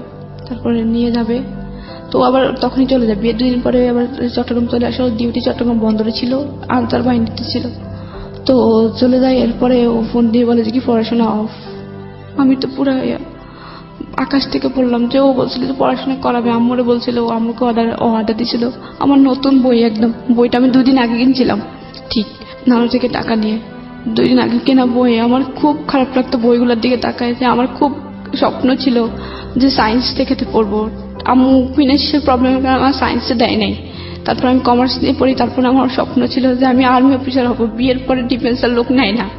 তারপরে আমার খুব ইচ্ছা ছিল, খুবই ইচ্ছা ছিল যে আমি এমন কিছু। তারপরে ভাবলাম যে তারপরে আমি পড়াশোনাটা কন্টিনিউ করব, তারপর আমি কিছু একটা করব। তারপর আমার পড়াশোনাটা অফ করে দেয়। অফ করার পরে আমার ফোনে বলে যে কেউ পড়াশোনা অফ, আমাকে ফোন দেয় না, আম্মুর ফোন দিয়ে কথা বলতাম। তারপরে হচ্ছে কি ওদের বাড়িতে নিয়ে যায়। নিয়ে যাওয়ার পরে আমি কিন্তু কখনো ধান সিদ্ধ করি নাই। আমাদের ধান সিদ্ধ করতাম, আমাদের ধান হয়তো অনেক বাড়িতে, কিন্তু ধানগুলো বিক্রি করে দিত, বিক্রি করে দিয়ে চাল কিনে আনতো। তারপর ওদের বাড়িতে যাওয়ার পরে ওর হচ্ছে 3 ভাই, ও হচ্ছে সবার ছোট। ওর মা বাবা খুবই বৃদ্ধ ছিল। তো আমি ওদের বাড়িতে যাওয়ার পরে আমি নিয়ে নিলাম যে আমার তো ওরাই ফ্যামিলি। তারপর আমি ওর সাথে কিন্তু আমার ভালো আন্ডারস্ট্যান্ডিং ছিল না, আমার কষ্ট কোনো কিছু আমি ওর সাথে শেয়ার করতাম না, কারণ আমাকে কথায় কথায় মারতো, খারাপ ব্যবহার করতো, বলতো যে তোর বয়ফ্রেন্ডের সাথে কি না কি হয়েছে, ওই সেই বাজে কথা বলতো। আমি কখনোই আমার কোনো আনন্দ কোনো কষ্ট ওর সাথে শেয়ার করতাম না। আচ্ছা, খুব স্বাভাবিক সেটা। হ্যাঁ, কারণ ওর প্রথম দিনে ওর মাইকটা আমার মনে আছে, ওর প্রথম দিনে ওর প্রতি আমার খারাপ ধারণা, একটা ঘৃণা। তারপরে ওদের বাড়িতে যখন নিয়ে যায়, যখন প্রথম দিন যায়, প্রথম দিনের পর থেকে কোনোদিন আমার শ্বশুর শাশুড়ির একটা কাপড় কেউ ধুইতে পারে না, আমি ধুইছিলাম সব সময় যতদিন ছিলাম। আমরা সংসার জীবন ছিল অনলি 6 মাসের। তো যখন আমি ওদের বাড়িতে যাই, তখন এত পরিমাণ কাজ আমার উপর চাপাই দিছে, এত পরিমাণ। আমি জীবনে এত কাজ করছি, এত কাজ, একা একটা সংসার সামলানো। তারপর বড় যার হচ্ছে 5টা ছেলে মেয়ে, ছোট যার হচ্ছে 3টে ছেলে মেয়ে, 8টা ছেলে মেয়ে। সকালে উঠে ওদের 8 জনের জন্য রুটি, আমার শ্বশুর শাশুড়ির জন্য রুটি, এতগুলো রুটি বানাইতে আমি পুরো পড়ে যেতাম। বানাইতে আমার পুরো টায়ার্ড হয়ে যেতাম, কারণ খালি পেটে এত রুটি বানানো যায় না। সকাল ঘুম থেকে সেই ভোরবেলা উঠেই এত কাজ করার পরে যখন একটু খাওয়ার টাইম হতো, তখন আমি খাবো সবার লাস্টে, তখন বলতো যে কেউ যদি এসে জিজ্ঞেস করতো যে বউ যে সকাল থেকে, ধর নতুন বউ অনেকে দেখতে আসতো, তখন বলতো যে কি বউ সকাল থেকে কাজ করতেছে, নাস্তা খাইছো? তো আমার শাশুড়ি বলতো যে সকাল থেকে এখনো কোনো কাজে হয় নাই, কাজ না করলে কি খিদা লাগে? সকাল থেকে উঠে ঘর ঝাড়ু দেওয়া, উঠান ঝাড়ু দেওয়া, গ্রামের পরিবেশ, তারপরে হচ্ছে প্লেট বাটি হাঁড়ি পাতিল এগুলো ধোয়া, তারপরে হচ্ছে সকালের যে ফ্রেশ পানি থেকে পানি উঠানো পুকুর থেকে, তারপরে হচ্ছে রুটি বানানো, তারপরে ভাজি টাজি বানানো। এরপরে আমার শাশুড়ি বলতে যে সকাল থেকে এখনো কোনো কাজে হয় নাই, কাজ না করলে কি খিদা লাগে, এখনো খাওয়ার সময় হয় নাই। আমার ওই জিনিসটা খারাপও লাগতো, আমার হাসিও পাতাম, লাইক জোক, আর যে কাজ না করলে নাকি খিদা লাগে না। তারপরে হচ্ছে সকাল থেকে এত কাজ হয়েছে, তারপর উল্টো চিন্তা, এত খাওয়ার এত পরিমাণ কষ্ট দিয়েছে। ছোট্ট একটা রুটি উনি দিতে, রুটিটা ভাগ করে অর্ধেক তো দিতে আমার খুব খারাপ লাগে, কারণ যখন অনেক বেশি পরিশ্রম হয় তখন খাবারটা ডিপেন্ড করে, খাবারটা অনেক তাড়াতাড়ি একটু তাড়াতাড়ি খিদা লাগে, কিন্তু খাবারটা দেখলাম টাইম মতোই খাইতে বলতাম। আরও না দেওয়া ছাড়া আমার একটা ছোটবেলা থেকে অভ্যাস যে আমাকে কেউ বেড়ে না দিলে আমি নিজের হাত দিয়ে কোনো খাবার নিয়ে খাই না। তখন আমি নিজে থেকে, আমার আম্মু শৃঙ্খলা শিখেছিল ওই বাড়িতে থাকা অবস্থায়। আমি বলতো যে কি তোমার ভাবি যখন বেড়ে দিবে তখন খাবা, বা আমি বেড়ে দিলে তারপরে খাবা, নিজের হাত দিয়ে খাবা না। তো ওই থেকে যখন ওই শ্বশুর বাড়িতে যায়, তখন আমি শাশুড়ি দেওয়া ছাড়া খেতাম। তো তারপরে আমি সবকিছু রান্না করতাম। ধান সিদ্ধ করতে দেয়, অনেকগুলো ধান সিদ্ধ, 27 মণ ধান সিদ্ধ করি একা একা, ধান অনেক দূরে মাঠে নিয়ে যেতাম, করতাম। তারপরে একদিন আবার শ্বশুর বাড়িতে প্রথম মাছ যেটা। ঠিক আছে, ছোট স্বাগত আরো একবার বিরতির পর আপনারা শুনছেন ঢাকা এফএম 90.4 সারা দেশব্যাপী আমি আরজি কিবরি আপনার সঙ্গে রয়েছি। নিশি রয়েছে আমাদের সঙ্গে। নিশি, আমরা যেখানটায় ছিলাম, তো প্রথম দিন হচ্ছে কি আমি আমার শ্বশুরকে দুপুরবেলা ডাকি যে আব্বা উঠেন, খেতে উঠেন। তারপর উনি উঠতেছেন, দেখে উঠেন না, খাবেন না। আমি এটা বললাম যে পরের বার আব্বা ডাকি নাই কেন, শুধুমাত্র এই ইস্যুটা যে পরের বারও কেন আমি আব্বা উঠেন না বলি নাই। প্রথম বললেন যে আব্বা উঠেন, খাবেন না। তারপর বললো আব্বা উঠেন না, খাবেন না। আব্বা উঠেন, খাবেন না এটা বলছি, আব্বা বলি নাই কেন। ও এর বলে যে আব্বা বলিস না কেন, তোর বাপ না রেখে বাপ বলতে গিয়ে আমি তো এটা কখনোই মনে করি, আমি তো আব্বা আম্মা বলে ওদেরকে সম্বোধন করি।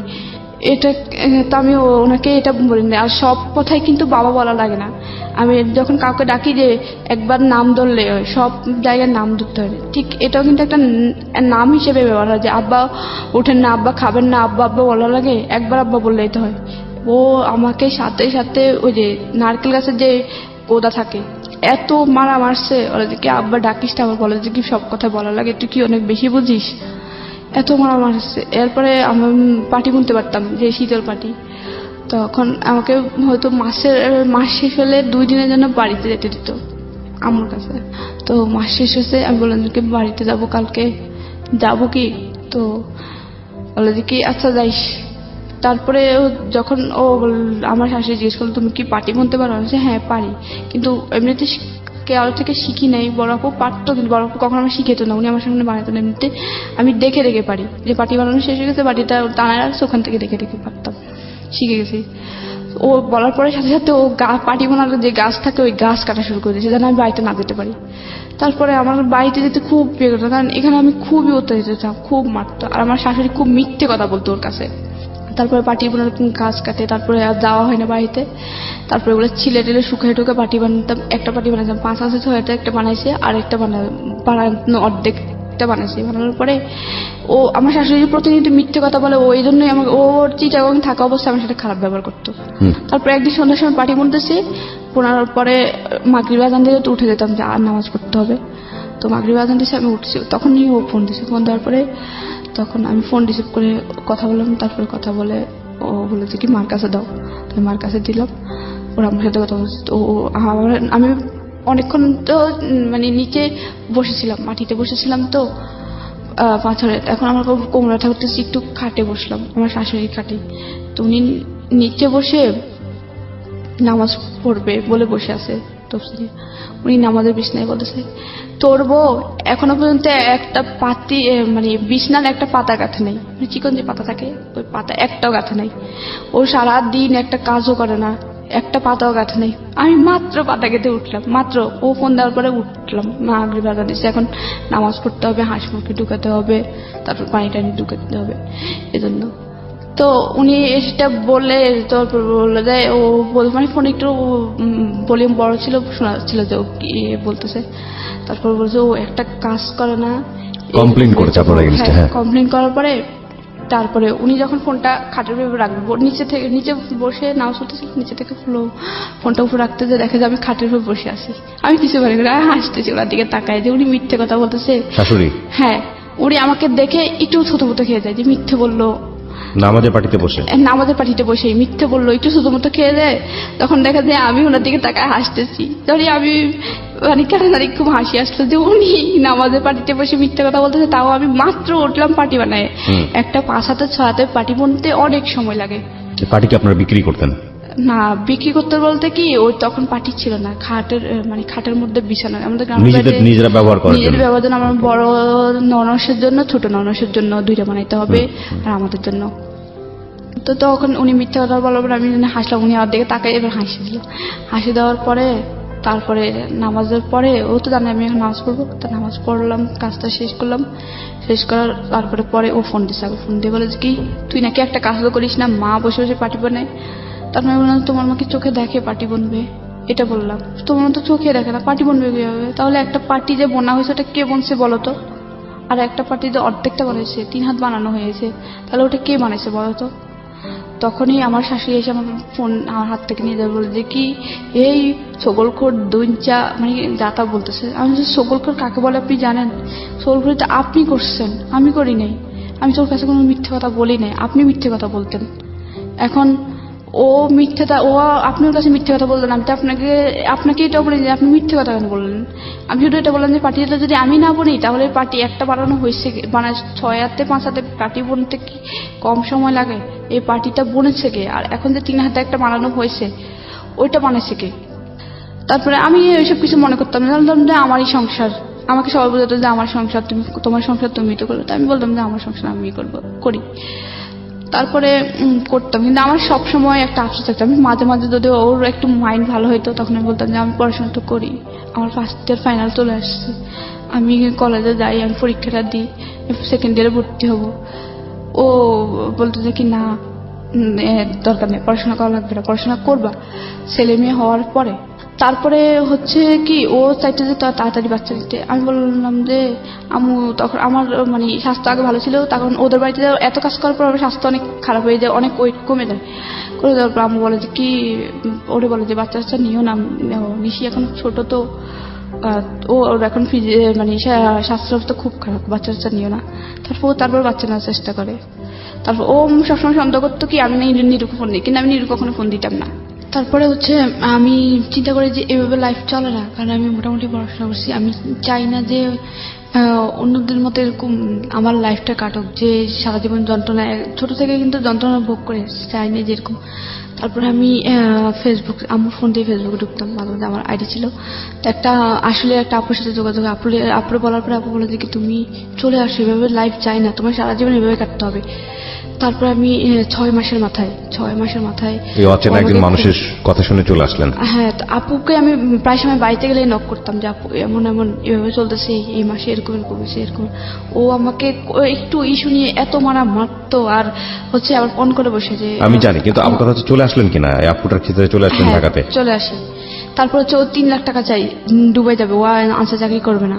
তারপর বলে যে 3 লাখ টাকা চলে আসার পরে আপুর কাছে থাকলেন, কত সালে চলে আসলেন? আর তারপর 2015 সালের এপ্রিলে চলে আসি, এপ্রিল 26 তারিখে। তারপর আপু বলে যে কি তুমি ঢাকায় চলে আসো, কোনোভাবে টিকিটটা নিয়ে তুমি চলে আসো, আমি একটা তোমার কাজের ব্যবস্থা করে দেয় দেব। শেষ পর্যন্ত কাজের ব্যবস্থা? হ্যাঁ, তারপরে আমি ওনার কথা মতো কাউকে না বলে চলে আসি। হ্যাঁ, কারণ মাত্র যেটা আমি বাড়িতে জানাইতাম ভাইয়েরা, মানে সবাই জানতো আপনি পালিয়ে গেছেন বাড়ি থেকে? হ্যাঁ, বলতে আম্মুরে বলে গেছে যে আম্মু আমি চলে যাচ্ছি। আম্মু বলতো যে কই যাচ্ছি, আমি জানি না, কিন্তু আমি আর সহ্য করতে পারতেছি না। আপনাদের কি ডিভোর্স হয়েছে? হ্যাঁ হয়েছে। কে ডিভোর্স দিয়েছে? ডিভোর্সটা আমি দিয়েছি। আপনি দিয়েছেন? আপনার দেনমোহরের টাকা বুঝিয়ে পেয়েছেন? না, ওকে, সেটা এখনো দেয়নি। আচ্ছা, আপনি ডিভোর্স দিয়ে দিয়েছেন। আপনি এখন কি করেন? এখন হচ্ছে আমি ডিগ্রি ফার্স্ট ইয়ারে পড়তেছি। আবার পড়াশোনা শুরু করেছেন? আমি ওই যে ওখান থেকে যখন চলে আসি তখন আমি অনেক কষ্ট করে ঢাকায় চলে আসি। চলে আসার পরে আমি একটা মিরপুর 14 নম্বরে কচুকাতার এখানে একটা সমিতিতে জব নিয়ে দেয়। ওখানে জব করতে থাকি। তারপর সেকেন্ড ইয়ারে ভর্তি শেষ, টেস্ট পরীক্ষার কয়েকদিন আগে আমি মানে ইন্টারের ফাইনালের টেস্ট পরীক্ষার 4 দিন আগে আমি অনেক কষ্টে মানে প্রিন্সিপালের দরজায়, তারপর আমি জানি আপনি অনেক কষ্ট করেছেন, কিন্তু একটা কথা হচ্ছে যে আপুটা আপনাকে কেন হেল্প করে? আপুটা নিঃস্বার্থে হেল্প করে, যে এত কষ্ট মানুষের, ও আপুটার A to Z মানে ছোট থেকে সবকিছু বলছি। আচ্ছা, প্রায় সময় চ্যাটিং এ। এই আপুর সঙ্গে আপনি এখন আছেন? না, আপুর সঙ্গে আপনার এখন চলে কিভাবে? পয়সা আসে কোত্থেকে? এখন আমি জব করতাম, কিন্তু আপাতত করতেছি না। মানে আমার জবটা চলে গেছে হচ্ছে আমার একটা অ্যাক্সিডেন্ট হয়েছিল। বাচ্চা কাচ্চা আছে কিছু? মানে আগে ঘরে বাচ্চা কাচ্চা হয় না? আমার 6 মাস সংসার ছিল, তখন আর বাচ্চা 6 মাসের সংসার? 2 মাসের একটা বাচ্চা কনসেপ্ট করে, কিন্তু অনেক বেশি কাজের প্রেশার, আমি একদম নষ্ট হয়ে যায়। পড়ে। আপনার ভবিষ্যৎ পরিকল্পনা কি? আপনি কি করবেন? আমার ভবিষ্যৎ পরিকল্পনা হচ্ছে কি, আমি পড়াশোনাতে এখন কন্টিনিউ করতেছি। তারপর হচ্ছে কি আমার কষ্ট, আমি এখন নিজে বিয়ে করতে জানি, যদি আমি এখন চাকরিটা করতেছি, চাকরি খুঁজতেছি, পড়াশোনাটা কমপ্লিট করবো, মাস্টার্স কমপ্লিট করব, তারপর বিসিএস দেওয়ার চেষ্টা করব, তারপরে একটা গভর্নমেন্ট জব করব। আপনি যেদিন এই স্বপ্নটা বাস্তবায়ন করতে পারবেন সেদিনই হবে আপনার এই জীবন গল্পটা বলা সার্থক। আজ পর্যন্ত শুধু এটা একটা স্ট্রাগল গল্প, এবং এই জায়গাটা থেকে অনেক মেয়েই এই ধরনের স্ট্রাগল বাংলাদেশে করেন। সেই অর্থে জীবন গল্পে এটা তেমন কোনো গল্প না, যদি আমি নক করার জায়গা থেকে বলি। কিন্তু যদি আপনি সত্যি সত্যি বিসিএস অফিসার হতে পারেন, যদি আপনি সত্যি নিজের পায়ে দাঁড়াতে পারেন, তাহলে আমরা আপনাকে উদাহরণ হিসেবে দাঁড় করিয়ে বলতে পারবো লাখ লাখ মানুষকে যে এই মেয়েটি পেরেছে, সুতরাং আপনাদেরও পারা উচিত। প্রিয় শ্রোতা, আমরা শেষ করছি আজকের এই জীবন গল্প। আগামী বুধবার আমি আরজি কিবরিয়া আবারও ফিরে আসবো। আর সবসময় একটা কথা বলি, প্রতিটি জীবনই আসলে সম্ভাবনাময়। প্রতিটি জীবনের প্রতি আমাদের রেসপেক্ট থাকুক, কোনো মানুষকেই যেন আমরা অবজ্ঞা না করি, নিজের সমস্যাটাকেই যেন সবচেয়ে বড় সমস্যা করে না দেখি, কারণ আপনি যে সমস্যার মধ্যে আছেন তার থেকেও হয়তো বড় সমস্যায় আরো একজন আছে।